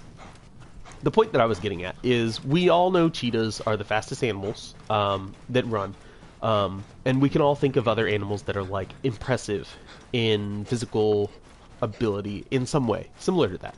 You know, elephants are big and strong. Tigers, they're strong. Lions, they're strong. Crocodiles are strong, blah, blah, blah. Okay, we're in Kensu Nome. Now we need to find where... Are there any synchronization points in this location? No. Okay, Kensu Nome is actually completely clear of synchronization points. That's really good. I'm happy about that. Won't have to spend too much time running around in a completely barren desert. Literally. Yeah, so you think about all these animals that have these really cool physical capabilities. Really strong, really fast, blah, blah, blah. And you think of humans. Humans are not really all that physically capable. But there is one thing that humans have against most other animals in terms of physical capability. And that is endurance. So, when you think of cheetahs, cheetahs can only run for like a couple minutes at full speed because they get overheated, they get worn out very quickly, maybe like 2 or 3 minutes, and they're just like, and they have to lay down and chill out in the shade, or they're gonna die. Literally, their brains will overheat and they will die from overheating. Whereas humans, three things make us a lot better at endurance. First, our Achilles tendon. Most other animals don't have that. Because most animals that have flat feet, like we do, are not runners. Elephants have flat feet. Their heel is on the ground, but they're not really sprinters. They're not really runners. Just as an example, most of the animals that are sprinters or runners, like cheetahs, have digitigrade feet, where we have plantigrade. So digitigrade means that they run on their toes. Something like a cat or a dog, you think of your dog having a backwards knee, right? Well, no, that's not their knee, that's their ankle. And then that long foot goes all the way down and their toes touch the ground and that's it. They don't have their heel on the ground. So most of their running ability comes from having very little contact with the ground. They can just instantly change where their foot is really quickly and bounce because their leg itself is very elastic. Whereas humans, we put our whole foot on the ground, but our Achilles tendon is super elastic, so it helps us to preserve some of that energy from lifting our foot, pushing our foot down, and then lifting it up quickly. So it's like a spring, and we have a little bit more ability. Ooh, stuff to steal. Let me go ahead and do that real quick. Oh no, it's something to read. Thought it was something to steal. There's stuff to steal. Still only coins. Really. So our Achilles tendon is unique to us, and it allows us to run more efficiently without using so much energy, obviously. Second is the fact that we stand on two legs means we have a lot less of the sun shining on us at any time because it's only mostly above us. So we collect heat from a lot less of our body surface at a given time. That keeps us cooler, and the cooler you are, the longer you can run. What's the most efficient way to go here? I guess I'll just go straight to this one, and then go down, and then go here, and then go here. Yeah, that's how we do it. Okay. Jump off, and then we'll head up for the next one. And then what was the third thing? So Achilles tendon, small surface area above our heads, and what was the third one? Oh, our muscle fibers. I'm getting out of conflict. What are you talking about? Leave me alone. Oh, lions. So our muscle fibers are very long, which means that they're not very strong, but it means that they don't build up acid as fast. The acid that builds up in your muscles that causes you to feel weak and your muscles to hurt builds up a lot slower in humans because of the shape of our muscle fibers. Leave me alone, hippo. I ain't worried about you. Hippopotamus. Is that Mega Man? Get it? Nobody's gonna get that reference. In Mega Man Legends, the first 3D Mega Man game, the one for PS2, sorry, PS1 and N64, Mega Man can tell his name to a couple in the game. And you can lie and tell them your name is Hippopotamus. You can tell them your name is Mega Man or Hippopotamus. And I always do that every time because they're like, Hippopotamus? That's a weird name. But that's what I think of every time I think of the word hippopotamus. Yeah, so humans actually have a lot more endurance than most other animals. So when our ancestors were, hunter-gatherers, leave me alone, hyena! It gave us this really good ability to chase down our prey because most animals, they would chase their prey down, and if they didn't catch it in a couple minutes, they'd have to completely stop, relax, and chill and cool their bodies before they could be active again. Whereas humans, we might not go fast like a cheetah. We might not go fast like a gazelle, but that gazelle is going to run out of energy a lot faster than us, whereas we're just going to be jogging along, jogging along, jogging along, and by the time they get too tired to continue, we're still jogging along, jogging along. They can't escape us because they can't get far enough, and we catch it. And that's how we became efficient predators, even though we're not very strong. Obviously, our societal and pack hunting style helped us a lot, but yeah, we in terms of endurance, we're one of the best in terms of animals. It's pretty interesting stuff to me. I mean, I don't know how interested you guys are in zoology or biology or whatever, but I find that stuff fascinating. Ooh, excuse me. But yeah, we really need to get some ability to play PS1 games on PS4 because I got a bunch that I'd love to play on here. My PS Vita is full of games, but I can't live stream them to you guys because you just can't live stream the PS Vita, which is really weird. You know, you think they would have like, I get it. PS Vita did not perform well. They didn't do a whole lot of stuff for it. Man, can you even call this a ruined temple? This is like it's like one little scraggly wall out here in the middle of nowhere. Couldn't even tell if it was a temple at some point. Like, yeah, there are some fairly impressive hieroglyph infused hieroglyph covered pillars here, but couldn't say that it's a temple. Couldn't say what it was. I can't read hieroglyphs. Although apparently the hieroglyphs in this game are actually supposed to be very accurate. Like it's not just a bunch of meaningless nonsense of pictures. Like they actually have like literal translations that you can get out of them, which is really cool for somebody like me. Like, yeah, I can't read it. I'm not an Egyptologist or anything, but to know that they actually put that much effort makes me happy. Wrong way. See, I did it again. I'm not thinking. It always seems like there's only like 3 levels of fall damage you can take. Like you can take like level 1, level 2, or level 3 of fall damage, or you die. That's level 4. You take level 4 and you're just dead. But it never seems to vary based on the height. It always is just like, are you high enough for level 1 damage? Are you high enough for level 2 damage? Are you high enough for level 3 damage? Are you high enough to die? Seems like all there is. Somebody's being attacked by a crocodile. Far enough away that I can shoot it with arrows, which will be a lot safer, a lot faster. Some cheap XP. Normally a crocodile only gives you like 25 experience or something, but a little bit more. Never hurt anybody. Peristerion town. Oh, this is... Oh, I'm not supposed to be here. Why? No. Freaking Roman a-holes. They won't let nobody nowhere. I mean, they let civilians here. How do they know I'm not a civilian? I mean, yeah, I'm dressed in my Assassin's Creed robe, but... They don't, you know, this is early in the game. The Assassin's Brother hasn't been set up yet, which, by the way, I am dressed in my actual Assassin's robe for the hidden ones. With my fully upgraded gear. The only thing I need to upgrade now is my tool pouch, which is right there on my belt. Everything else is fully upgraded, so I have the really cool, what's that, my bracer for my arrows. Leave me alone. Leave me alone. Leave me alone.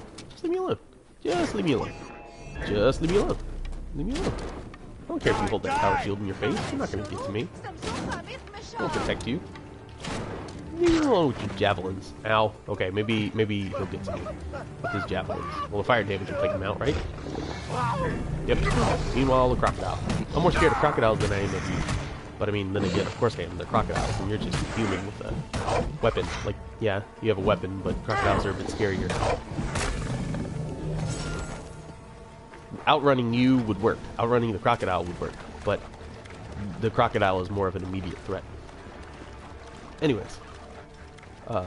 Looks like we're about to hit sunset again here. How is the sun? What time of year is this? You know, if I felt like it, I guarantee I could actually find out what the date is in this game based on where the sun is rising and setting. Because if the sun is south, it technically means that it's like between winter and spring, or sorry, fall and spring, right? I mean, could be winter, I guess, but I don't really know.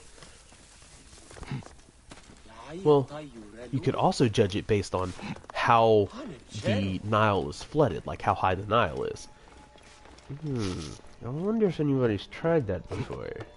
You know, based on the angle of the sun, angle of the... Ooh, stuff.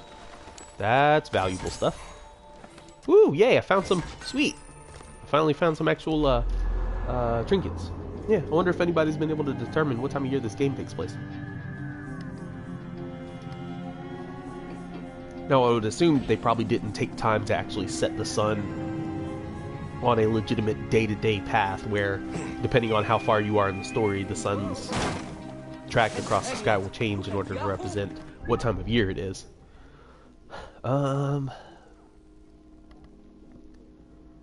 go here to Kachemnom, because south of this there's no more like actual islands, so we'll go to Kachemnom and then we'll go back to Sapiresnom in order to continue down to Ineb Memphis, Atef Pehu. Should I go to Giza or should I save Giza? I feel like I should save Giza because I feel like Giza is like the place in this game, right? You know, Giza's like the place that everybody wanted to get to, right? So maybe I should just save Giza. We'll go to Memphis. Memphis is pretty cool. So you guys won't be completely what's the word? You guys won't be completely I can't think of the word. I'm not going to completely cheat you guys out of interesting locations. Not that the places I haven't gone aren't interesting, but I mean, this whole delta area up at the top of the Nile is kind of lame. Or at the bottom of the Nile. Because it is it's the north end of the Nile, but it's also the bottom because it's the lowest point in elevation. So I mean, technically it's the bottom of the Nile, right? Because they call this part Lower Egypt for a reason. Nile is pretty famous for being the only river in the world that flows south to north. Mainly because most of the coastline in the world is not north of anything. Most northern coastlines are up in the Arctic, and so you kind of have a lot of places where Put in the pillow, okay?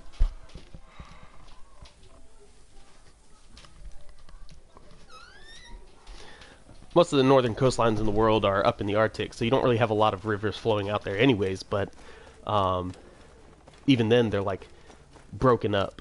So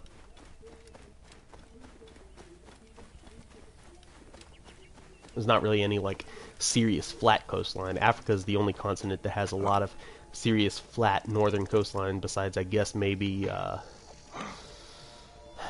South America. Like there's flat northern coastline in Asia, but most of that is just so far north that you don't even have any rivers. You know, most of it's too cold. It's glaciers. This one's just some random pillar out in the middle of nowhere with a bit of a temple beside it. So many ruined temples, but just nothing in them, you know? I'd love to do something with these. Like, I wish I had a PC, and I wish I was like a serious hacker. Because then I would totally do something with these locations. Make one of those, like I said, those classic FPSs where it's just like, let's go fight with guns in ancient Egypt. That would be fun. It'd be dumb, but also fun. Yeah, so this here is actually going to be one of my favorite locations in the game. I don't think it counts as an actual city, but it's a pretty cool place. Because it's one of the few living temples that still exists, and it's not located in a city, so it's really nice place. Pretty unique. I forget whose temple it is, though. What did they build this temple to? I forget. Cool, there's already a boat ready on the coast for us. We don't have to wait for one. I'm going to go ahead and skip nighttime before we go sailing, right? Skip nighttime. Thank you.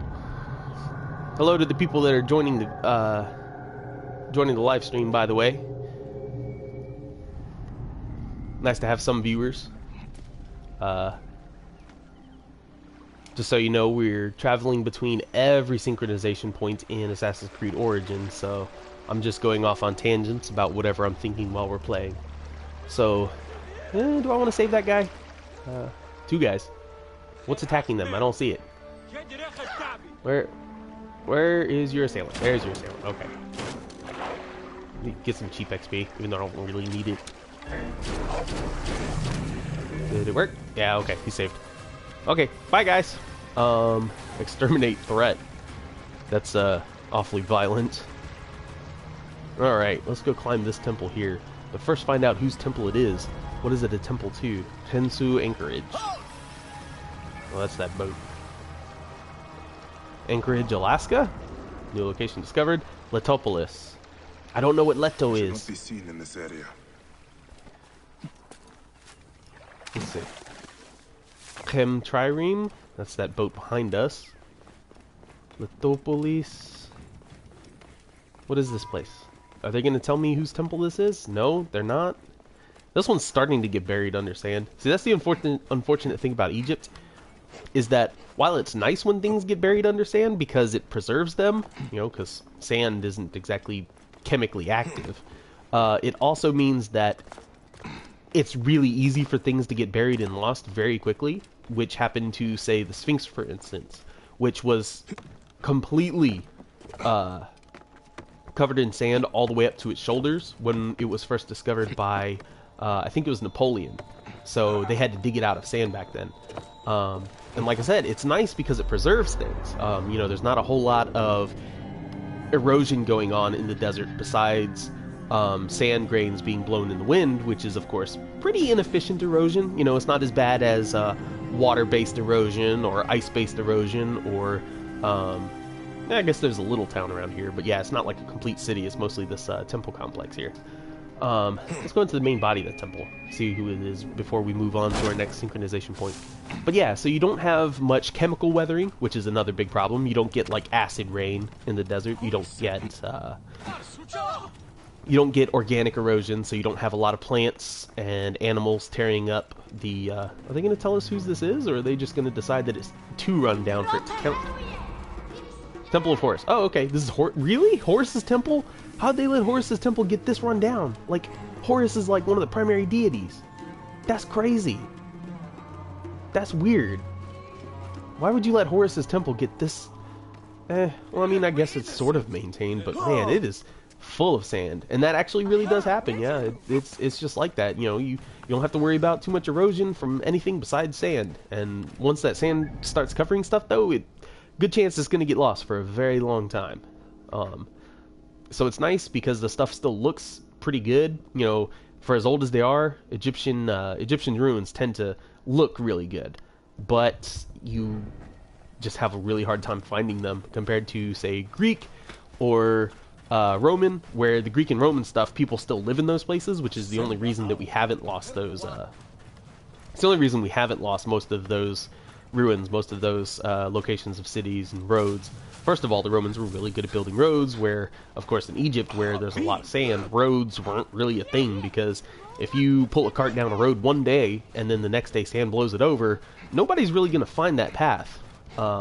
Whereas in Rome and all throughout Italy itself, really, if they built a road, it was actually like a road. They would pave it with stone sometimes, you know, depending on how far from a city it was. But they would clear it, so there would be less vegetation. They would be traveled much more often as well, because the Egyptians didn't really travel between cities as much as the Romans necessarily would. But even then, one of the main reasons that Egyptian cities didn't survive as, you know, perpetual locations of habitation was because once the Greeks and the Romans got there, they basically took over where where the Egyptians were living, I mean, and where the Egyptians used to have places like Memphis and Thebes as their primary cities. The Romans and the Greeks focused on living in places like Alexandria, of course, which is a major location for Rome and Greece during the transition from Greek rule to Roman rule. So the Egyptian cities like Memphis and Thebes were... Why do you want to fight me? Oh, it's leopard. I thought this soldier that I just passed was going to fight me. I was like, did I enter a restricted area while we were looking at me? Why are you fighting me? Nope, it's just a leopard.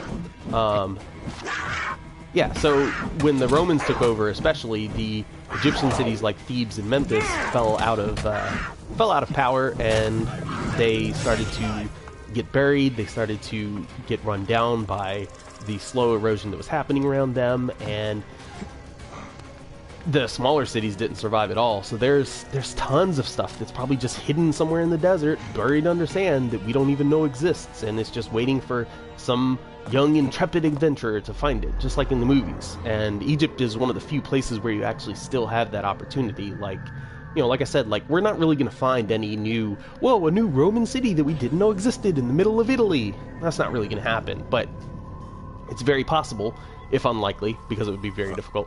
It's still very possible that somebody could be exploring Egypt in the modern age and just happen to find, oh, holy crap, there was a city buried under the sand this whole time. Because just it happens like that. You know, my wife and I, we have like a list of the main countries that we want to visit in our lifetime, and currently the next one we plan to go to is France, because that's somewhere both of us are very fond of, and there's some really, really cool stuff we want to see there. Eiffel Tower, of course, but Paris itself, you know, I love the French language. They're one of my favorite, like, European cultures in terms of, like, the age of French Revolution. That stuff was amazingly fascinating, and of course they did a lot for Egyptology. You could argue, I think, that Napoleon himself invented Egyptology. He was really big into it, just like I am. Spent a lot of time there. He helped, like I said, he helped discover where the Sphinx was, and you know, keep it. He didn't help restore it, but he kept the location known so that we'd be able to find it today. And you know, if he hadn't done that, like I said, the Sphinx was already buried to its shoulder, so it could have been buried even further and lost, maybe until very recently. But by the time that Napoleon himself got there, the Sphinx had already lost its nose, which everybody for some reason thinks that he blew the nose off the Sphinx, but that's not true either. Anyways, I digress. But the French Revolution was fascinating, you know, way more interesting than the American Revolution, for instance, which I know is a bit sinful for me, an American, to say, but the French Revolution was a crazy time in history, and it was really significant for increasing the meaning of what it was for the peasantry, you know, the non-elite, the non-aristocrats, to have a serious impact on the world. Because before then, you know, the Catholic Church was basically in charge of everything in the world, at least in Europe. And in the Eastern world, the peasantry didn't have much influence on anything either. So it was really cool that we got to go there in Assassin's Creed Unity, which, by the way, very, very controversial opinion here. Assassin's Creed Unity, better than Syndicate. I do not like Assassin's Creed Syndicate. I kind of like... what is it called? I kind of like Victorian England. I kind of like the idea of, you know, some of the stuff that you experience in that game. But first of all, Victorian England, they did some messed up stuff. Granted, I don't think Queen Victoria was as bad as some of the people that came after her, but she was, you know, still in charge of like a pretty bad empire. But also, like, you know, there's not really much to Victorian England besides, like, smokestacks and the Industrial Revolution, sort of. Which, I mean, yeah, it's good that it happened, and, you know, it brought the world into a more modern place where we would be able to actually decide that humans should have rights, but the atrocities that occurred in order to reach that point were pretty unfortunate, so, you know, it's a double-edged knife. Like, yeah, human rights became a thing, but only because they weren't a thing before that. And we had to notice that they weren't a thing before that. Where should we go for our next sync point? I think we're going to Memphis, huh? Because this all down here is Memphis. So, yeah, let's go to Memphis. It's close enough. I think we might as well just, like, do a swirl around the inside of the country. We can already see the Memphis necropolis up there. A couple of the earlier pyramids from earlier dynasties than even the Great Pyramids. Basically, the Egyptians were like, "Hey, let's build a bunch of pyramids. You know what? These are kind of expensive. Maybe we shouldn't keep building them like this." A lot of people think that the Egyptians stopped building pyramids in order to prevent grave robbing, but that's not what happened. They just didn't have the money and infrastructure and prayer Osir. I don't know how to pronounce that. Usir? Usir? I don't know. Yeah, the Egyptians just didn't have the infrastructure and the economy to support building pyramids like they kept doing. So basically, Djoser built his, Sneferu built his, the Khufu, Khafre, and Menkaure built theirs, and then they were like, you know what, we should make these things a bit smaller because it's getting kind of silly and garish now. But yeah, Assassin's Creed Unity, better than Syndicate. Syndicate just... it felt like at that point they were just like going through the rounds in a really, really, really boring way. The story did not catch my attention at all. I did not feel interested in either one of the characters, where I actually really liked Arno. Arno, I think, is still probably one of the better assassins. I think he's up there with Edward Kenway. I actually have a lot of controversial opinions on Assassin's Creed. That could actually give me a topic here to talk about, by the way, which I don't know if you guys be interested in hearing about that while we're playing this, but how about we do that? Let's go in order, okay? So let's see, Assassin's Creed 1, going to ancient Judea, ancient Syria, Israel, you know, all those different places, right? Great. I really like Assassin's Creed 1. I like the era that it's in. I like the idea of seeing what the Crusades were actually like, because the Crusades were a pretty terrible time to be anybody who wasn't Christian European.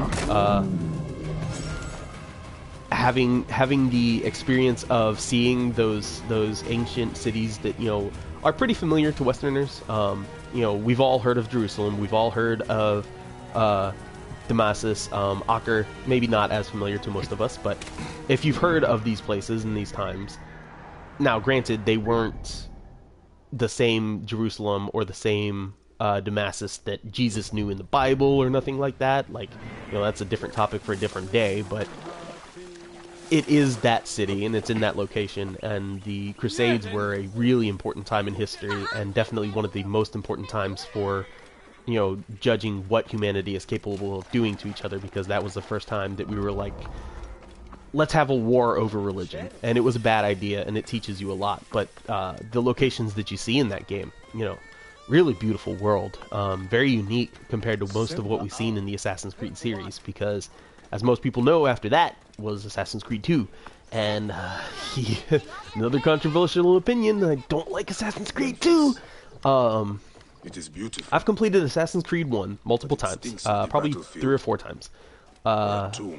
Biggest problem I have with Assassin's Creed 1 is that, like, the very end, like the very last mission, you have to fight this one guy. I forget who he is. He's like the main Templar that's in charge of the other Templars in that game, and he's from England, and I forget his name, but it's a really, really painful boss fight where you have these other guys, and you're just... like, I die like 30 times in that boss fight, and I just rage. I get so upset at that boss fight. But other than that, I like that game. I like the story. I like the characters. I like Altair. I know he's kind of, you know, kind of boring for some people, but I like him. I like the story that he experiences. I like the world that they build. I still love how original the game was in terms of using the Animus as an excuse for it being a video game. Great game. Very creative. Very... interesting characters. The modern day elements were kind of weak, but, you know, it was the first game, so I didn't really hold that against them because nobody was really playing for that. When I first played it when I was like 15, 16 or whatever, I didn't really understand it, but I had a great time playing as Altair and seeing his story and, like, learning a little bit about, like, questioning authority and trying to figure out where you stand on complicated issues. Assassin's Creed 2, I don't feel like it did that much. Like, it was more of a personal story, but I also felt that made it a little bit less interesting because I don't like Ezio. I don't. I never have. He's not a bad character or anything, but I don't find him interesting. I know that a lot of people find him charming, but that's not the same as being interesting for me. For instance, Will Smith. Charming actor. Every role he has had, I've always been like, I like that guy. You know, I like that guy. He's a cool guy. But that doesn't mean that I've liked every character that he plays. It's sort of that difference. Ezio, he's charming. Sure. He's not interesting, though. I've played Assassin's Creed 2 as far as, like, maybe, like, the first 3 or 4 missions in Venice. That's another problem, actually. The setting. Not as interesting as it could be. I mean, nobody's sitting here like, oh man, I can't wait to go to Florence and Venice. I mean, I guess Venice, maybe. You know, there are some people I've seen who really like Venice as a city. But Renaissance, also not an era that I'm overly fond of. You know, I get it, right? Like, there was a lot of things going on, and, you know, it was mostly what the people were doing back then, and not really what was happening in the world, if that makes any sense. You know, if you think of like, what were you exploring? What kind of places were you excited to see? Nothing really comes to mind in those games like it does in, oh, we're going to ancient Egypt? Cool, I can climb the pyramids. Oh, we're going to the Caribbean? Cool, I can sail between the islands and all that fun stuff. Florence, Venice, I don't see the appeal. You know, maybe it's just me. Assassin's Creed Brotherhood, okay, a little bit better. Because Rome, duh. Still would prefer seeing Rome at the height of the Empire, though. You know, the first couple centuries, maybe, you know, first, maybe second century Rome, I think would be a lot better than Brotherhood in, like, 15th century Rome. But, you know, it was Rome. Got to climb the Colosseum. Very cool. Still not the best Rome we could see, though. Little upset, because that also means we're probably not going to see Rome for a very long time, especially now that we've had Egypt and Greek games, and they're not going to return to Rome for a mainline series when they've just finished Greece and Egypt. You know, it's a little too similar. And I get it, but I'm still kind of miffed that that's the Rome we got instead of getting, you know, Julius or Octavian or Augustus's Rome. That's what I would prefer to see. Nero's Rome, right? Like, imagine if we could go to the Rome of Nero and what's his name? What's the other one? Because Nero was crazy. I think it was Nero who, like, made his horse a senator. But then, like, there was another Roman Caesar who was a really crazy guy. Because Nero also burnt down the Christian quarter and blamed it on them in order to make room for building projects and stuff. But there was another one who, like, slept with everybody. Starts with a C? Oh man, what is that other Roman emperor's name? What is the other super crazy one? S. Oh man. I feel really bad that I can't remember the guy's name. If anybody knows the name, drop it in the comments, because I really wish I could remember this guy's name. Other Roman emperor who was like, he slept with everybody, and I can't remember what else he was famous for. Sorry, my Roman classes, they basically were. My Latin classes were a decade ago at this point, so it's pretty rotten in the back of my memory. Crud, what was his name? Oh, goodness.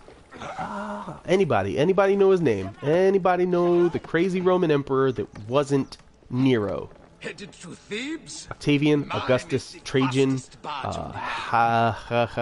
One of them started with an H. One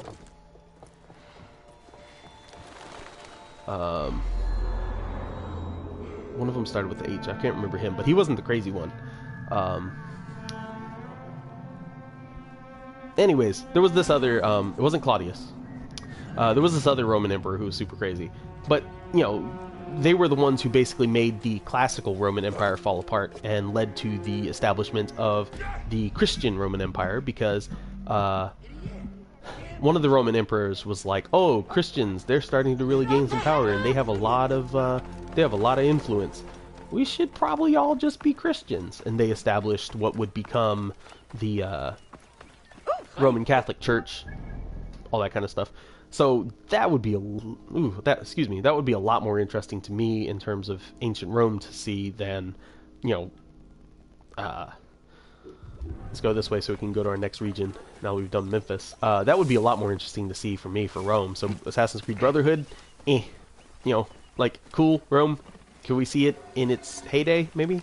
You know, the days when it was falling apart. I know I just said heyday, but, you know, heyday of the architecture, not necessarily the society itself.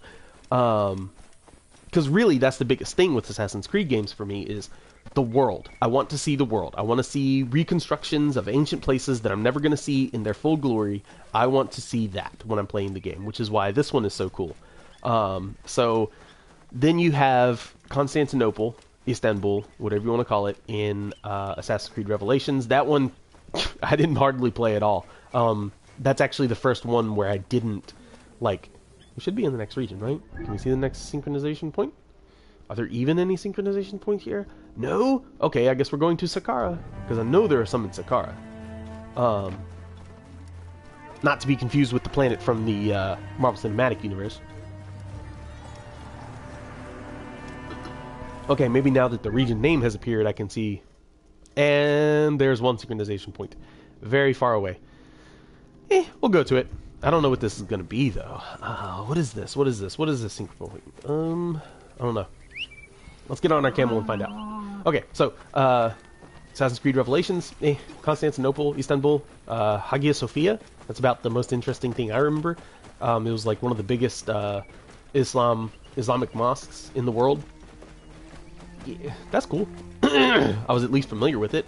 You know, I remembered it before I saw the game, just from my history classes. But other than that, what's really cool about Constantinople, honestly? Oh man, I just had the Roman Emperor's name in my head, and then it disappeared. Caligula, there we go. Caligula. Yeah, that guy was crazy. Caligula? Whew. I can't remember exactly what was going on with him, but I remember a lot of sex was involved. A lot of sex. Caligula was crazy. Anyways, so Assassin's Creed Revelations, Assassin's Creed 3, controversial game. For me, you know, I feel the way most people feel about it. It was okay. It existed. I actually beat it, though, at least. Mainly because I enjoy some of the gameplay changes that they made. I like how it felt that they were actually advancing it. They had, like, a new engine. That's a lot of what I actually have to say positive about Assassin's Creed 3 is the gameplay. As for the world, yeah, it was kind of cool going to the, you know, American Revolution, you know, important part of my own personal history, which felt more relevant to me than any game before then. That's interesting for sure. As a white American, I don't really feel that I have any connection to any place, especially to any historical place besides America itself.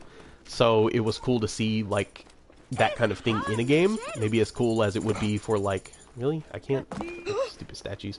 Maybe it would be as cool as for, like, modern day Italians to play Assassin's Creed Brotherhood or something, right? But, yeah, that was cool for me. Connor, he was alright. He was kind of boring. You know, he wasn't a terrible character. He was just kind of boring. He was okay, you know. He was like Altair, but not as interesting. Because Altair still felt like he cared about something, whereas Connor was just like, oh, okay, I guess I'll just do whatever George Washington tells me. Oh, George Washington's kind of a butthole. I guess I'll do whatever my dad tells me. Oh, my dad's a butthole too. I guess I'll do whatever, frickin', oh, what's that guy? The lantern guy from the American Revolution. See, I can't even remember his name. That guy. The guy that rides on the back of your horse. What a butthole he was, right? Now we'll go to Sakara Gnome. Yeah, so, I mean, the world in that game, yeah, it was pretty cool. You know, it was kind of nice to see early American history. Still don't think American history is the most interesting, but like I said, the big thing is that it's at least personal and relevant to me, I feel, unlike most other settings from this series. Then we had Assassin's Creed 4. They were like, maybe we should make 2 games with the numbers in a row again. It was the last entry with the number, but Assassin's Creed 4, tops. Really, really did well taking the gameplay changes from 3, added the boat. Well, it didn't add the boat, but it added, like, the serious free roam elements of the boat. Really made it great mechanic. Upgrading your boat was addicting. Sailing around, finding new islands, hopping on and off your boat. Really a lot of fun. The story was pretty cool. You know, Edward was fun. He was massive jerk, but he was fun. Probably the best character up until that point. Better than Altair. All the characters you meet, Blackbeard, really cool, kind of scary, pretty fun. Yeah, I like 4. 4's a lot of fun. I'm actually going to talk a little bit more about the history now that we've reached this location, by the way. So this here is the first pyramid that was built by Sneferu. Sneferu was really the guy who helped. I mean, he himself obviously didn't build or design the buildings, but he had influence in it, and he was the king at the time. He was the pharaoh. He helped create what we know as the Egyptian pyramid, as well as his architect, which I think this was the architect for Sneferu was Imhotep. I don't want to say for sure. because I can't remember exactly. Basically, Sneferu built this pyramid based on Djoser's designs. Djoser built the step pyramid, which is way over there. That one right there. No. Imhotep was Djoser's architect. So Sneferu tried building this pyramid in a similar fashion to Djoser's pyramid. It was a step style, and eventually part of the inside collapsed, and they couldn't continue building it. So even the real pyramid in real life was not ever complete.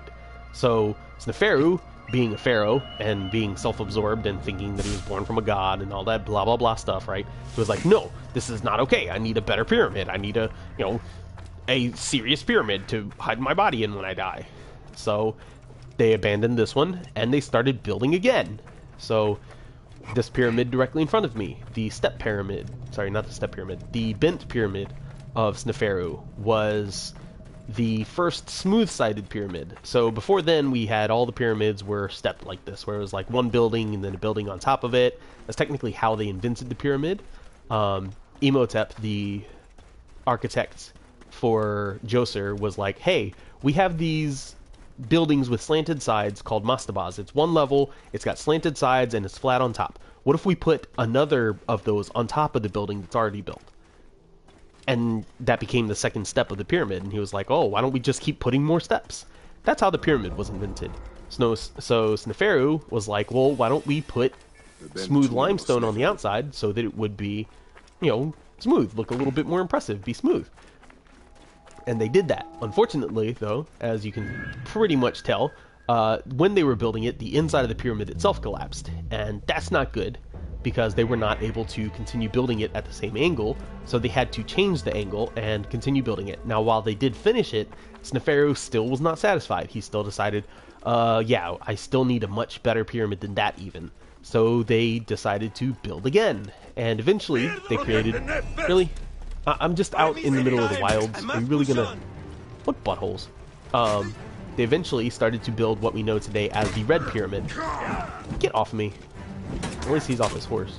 Come here. Stop backing away. Come on. I ain't scared of you. He didn't even hit me. What? Oh, I started that little Secrets of the Pyramids mission. It's like a pre-order bonus supposed to be, but then they just released it for free for everybody anyways. Get off your horse. Get off your horse. Well, at least when he's on his horse, I can just hit him with arrows. I kind of feel bad for killing the horse, but whatever. Really? This guy doesn't even have a shield. Maybe you should have a shield. Does he have a shield? Like it. Oh, there's so many. Screw it. I'm running. So finally, Sneferu had this red pyramid built as we know it, and this one actually worked. And this was his final pyramid. Don't know if his body was hidden in it because we never found his body. So, that was too long ago for us to know. But after this, when the Egyptians saw, wow, that's a pretty cool pyramid, Khufu, or Cheops as the Greeks know him, Khufu, Cheops, right? He was like, that pyramid's big, but we can make it bigger. And I'll tell that story later, but I know that if we go to the bent pyramid, there is another synchronization point on top of it, right? I'm not walking... Yeah, okay, cool. I was about to say, I'm not walking all this distance for nothing, right? Yeah, I guess we'll go to Giza after we finish Saqqara. Why are there two synchronization points that close to each other? You saw what that second one was? That's weird. Anyways, so the history of the pyramids is actually pretty interesting. Once we get up here to Djoser's, I'll tell you the... I'll fill out the details on the story of it a little bit more clearly, but in the meantime, the last Assassin's Creed we talked about was 4, and like I said, I like 4 a lot. It's not my favorite anymore, because I really like Origins and Odyssey, and I kind of like them more than 4. I know a lot of people are fuzzy on Origins, but I like it more. But we'll get to that later. So after Odyssey... Oh, sorry. After Odyssey, we don't know what they're doing yet. We think it's a Viking game. No, after Odyssey... Here I go saying Odyssey again. After 4, they released 2 games. In 2014, they released Assassin's Creed Rogue, which I guess I'll talk about first because it's a bit shorter. Assassin's Creed Rogue was essentially 3.5 or 4.5 because it took a lot of inspiration from 3 in terms of its setting, but it also took a lot of inspiration from 4 in terms of having the open world sailing gameplay. And Rogue was a fine game, but easy to skip because it's really just a retread of what 4 did in terms of like gameplay and stuff. So Rogue, I guess it's fine. If you find it in a bargain bin or you find it on sale or something like that, yeah, I guess get it. It's not a bad game. You won't be bored by it. But if you play 4 or 3 before you play Rogue, you're gonna feel really bored. Now that we're at Joser's Step Pyramid, by the way, and as you can tell, there's a good reason why it's called a step pyramid, I will explain a bit about this to you. So this pyramid was, like I said, the first pyramid that they built. Because before then, they were building their buildings, particularly their temples, with these slanted sides like this, and they would have flat tops. And it was called a mastaba. And Imhotep, being a early architectural genius, was like, what if we put a mastaba on top of the mastaba, so that you can have a building on top of your building? And, okay, yeah, that might sound silly, but seriously, that's what happened. So they put a mastaba on top of the mastaba, and it became a much more impressive building. What if we put another mastaba on top of that mastaba? And they did it again, and eventually they just did it like 6 times and created the first pyramid. So this is what we had for the first pyramid in Egypt. It's still standing today, although it's very run down. It looks like the sides are not smooth anymore. You see how this one has like smooth limestone on the sides, and there were some parts down near the bottom where it was more like crumbled stone. Most of it's crumbled stone nowadays, but it's still standing. The oldest pyramid in Egypt. There are older buildings in Egypt, but none of them are pyramids like this one is. So that's pretty impressive. And that's how they invented it. And like I said, eventually, I told you the story back over there about Sneferu's pyramids and how he decided to make a smooth-sided pyramid. And yeah, that's the history of Egyptian architecture in about, 10 minutes or so? I don't know. Don't know how long it's been. Guess it doesn't really matter. But now we are going to go to Giza, which is the most important location in, Egyptian architecture, I guess you could say, because there's a lot to talk about in Giza. But for the meantime, let's talk about Assassin's Creed Unity, which is the next game that came out. I think Rogue and Unity came out on the same day or maybe a week apart or something like that. I love these walls and stuff, all this leftover stuff, temple complexes and whatnot left over behind. So Assassin's Creed Unity, nobody liked it, mainly because it was super buggy when it was released. Now, I didn't have a PS4 when Unity came out, so I didn't experience it in its first week of release or whatever before it was patched. And by the time that I did eventually play it, which was in like 2017, it was still fairly buggy, for sure. But at the same time, it was also still really fun and interesting, and I liked Arno, and I liked the world. Yeah, I thought it was kind of lame that they went from having like huge open places with multiple cities and multiple locations and ship combat, and somehow for the next generation they took it back to like just one city, the way it was in like Brotherhood and Revelations. It's like, wait a minute, even Assassin's Creed 1 had like a location between the cities and multiple cities. How is it that we're back to Assassin's Creed 2, or not even Assassin's Creed 2, Assassin's Creed 2 had that. How is it that we're back to like the lamest part about Brotherhood and Revelations, where it's like it's just one city, but it was a pretty great city. I don't think anybody was upset that it was like revolutionary Paris. Having the ability to see some of the stuff that was in that game, the French Revolution itself, massively fascinating. Seeing the people rising up against the elite, that was great. Arno himself, interesting character. The locations, going to be able to climb up the see, where are the sync points in here? Because I think, oh no, I skipped one. Crud. Well, I guess we can go back to that one later. Right now we're going to the Great Pyramid, which I'll talk about when we get there. Going back here a step. So being able to climb up the Notre Dame one of the most important buildings in European architecture. Definitely cool. You get to climb up the Eiffel Tower, even though it technically didn't exist in the time period the game takes place, but because they fudge with some of the Animus technology, they let you because they knew that that would be important to people. Kentkawa's hideout. Yeah, so Assassin's Creed Unity, it had some problems. I don't think it's great. Don't misunderstand me. I don't think it's like better than 4 or anything, but I liked it. I enjoyed it. I had a fun time playing it. 2015 Syndicate.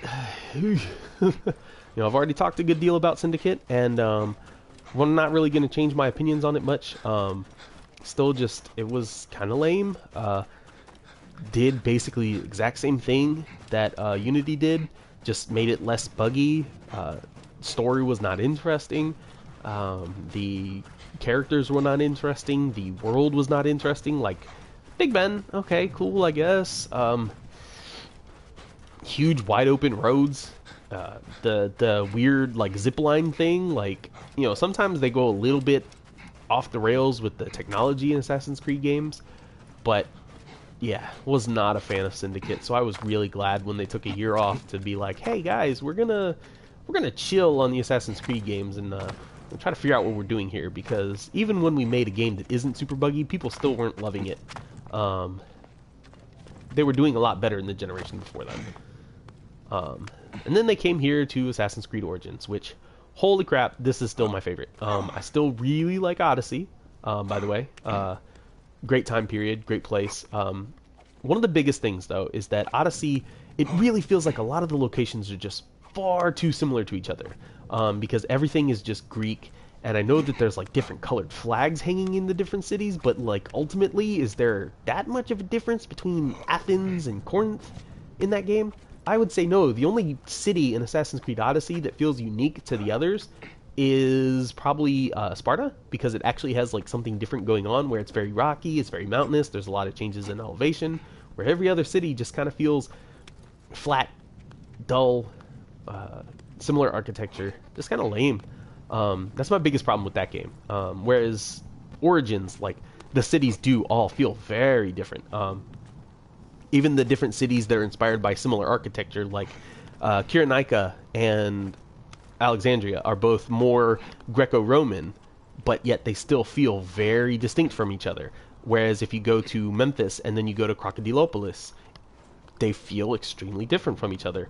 Maybe that's just me, I don't know. The natural environments also feel very distinct from each other in Assassin's Creed Origins. So, it's my favorite game, for sure. Meanwhile, we are up here on Khufu's Pyramid, which for 3,500 years was the tallest building on Earth, and is still standing, which is really impressive because it's over 4,500 years old at this point. And the story of this one is also pretty interesting, because like I said, my man Khufu was basically like, I'm gonna outbuild all of those guys so that nobody who ever comes after me will be able to outbuild me either. And that's how he built his pyramid. This one right here. However, his son, and you can't really see this in the game because they didn't represent this very accurately, but Khufu's son, Khafre, what are you looking at? Yeah, I know, I can slide down the pyramid, thank you. But I can't turn the camera. Thank you. Khufu's son, Khafre, basically said, hey dad, I'm gonna outbuild you. After the dad literally said, nobody can outbuild me. So Khafre, instead of building a taller pyramid, cheated, because he built, starting from a higher elevation. There is a plateau in Giza that is slightly higher than where this pyramid was built.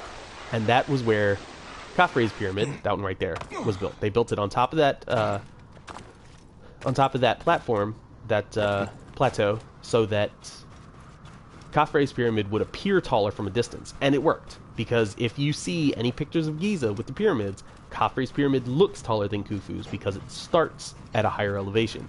But the pyramid itself is smaller, it's shorter, it's got a smaller base. So he cheated, and it worked. Menkaure followed soon after, and he built a smaller pyramid than either Khufu or Khafre, and the Menkaure pyramid is one of the three main ones in Giza, but you also have like the small Queen's pyramids that are all throughout Giza beside each of the main pyramids, but Menkauri's pyramid is also basically the youngest pyramid that we still have standing in Egypt, because if you try to research any of the other pyramids that were built after Menkaures, almost none of them are still standing. There are some very minor ones that are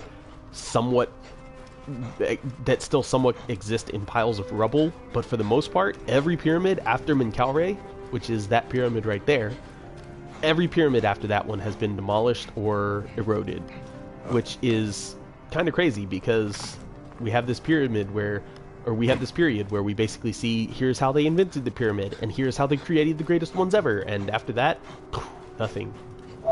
It's all gone. We have some smaller ones that are in places like Sudan, which was actually controlled by the ancient Egyptians. That's where the Nubians came from, that were the Egyptians' like sister culture, and they eventually were conquered by the Egyptians. But yeah, after Menkaure, they basically stopped building pyramids like this, and they moved on to building more plain underground tombs, stuff like you have in the Valley of the Kings, for instance. A lot of that was during the New Kingdom, which was 1,500 years, somewhere around 1,500 years after these pyramids. King Tut's era, those before King Tut, which is also a very fascinating story, but I will tell those stories when we go to those places in another video, because I'm pretty sure that we've covered a lot of ground here, clearly. I've done quite a bit for this video, but I really don't think that I'm going to finish this video by finishing every synchronization point, so I'll probably just do another video, and maybe the next video we'll do this southern end of the world, all this stuff down here, clear up all these regions, and then maybe do a third and final video to do Cyrenaica and Marmarica, Paratonian, Green Mountains, Qatar Depression. So yeah, we'll probably do like 2 more videos for main Egypt itself out here, and then we'll move on to both the Valley of the Kings and Thebes and Sinai in a later video. So let's go ahead and get to this last synchronization points, and I'll leave it there. But for the meantime,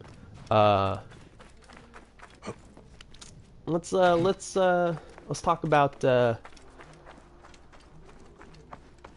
let's see, what else is there to mention before we get to this last synchronization point, so that I at least clear up like all of the regions that I've opened. I guess we could talk about what else is coming in the future for Assassin's Creed, because I really feel like that's the topic I keep coming back to for this video. Vikings. Why Vikings? If any of you in the comments have like a strong opinion on why it should or shouldn't be Vikings, please present it, because I especially can't figure out why it should be Vikings.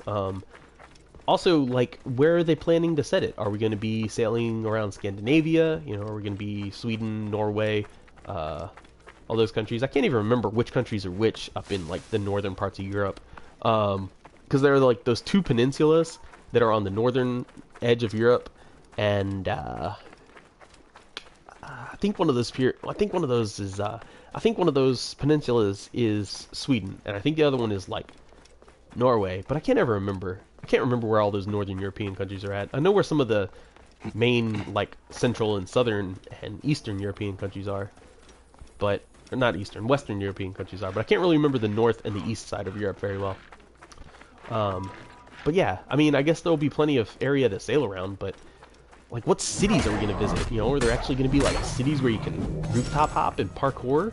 That's the biggest thing. Like, if they get rid of the parkour, will that be Assassin's Creed? Also, is it going to be on PS4? Because we all know that the next generation of consoles is starting next year. We already know that the Xbox is coming out next year for sure. And though they haven't officially announced the PS5, it's pretty certain that it's coming out next year as well. I think they've said that it is coming out next year, but they just haven't officially announced the name of it or officially revealed the design of it, like the Xbox Series X, which, by the way, worst console name ever, but I seriously hope the next Assassin's Creed is on the PS4, because I am not buying a new game console next year, unless I have like support from someone to buy it. Wink wink, hint hint. But yeah, I think that's where we're gonna leave it for today, for this video. Got a lot done, went to a lot of regions, saw a lot of stuff. I taught you guys some history, taught you my controversial Assassin's Creed opinions, and I hope I can spark some conversation. Other than that, you guys have a great day and Happy New Year, and thanks for joining me. Bye.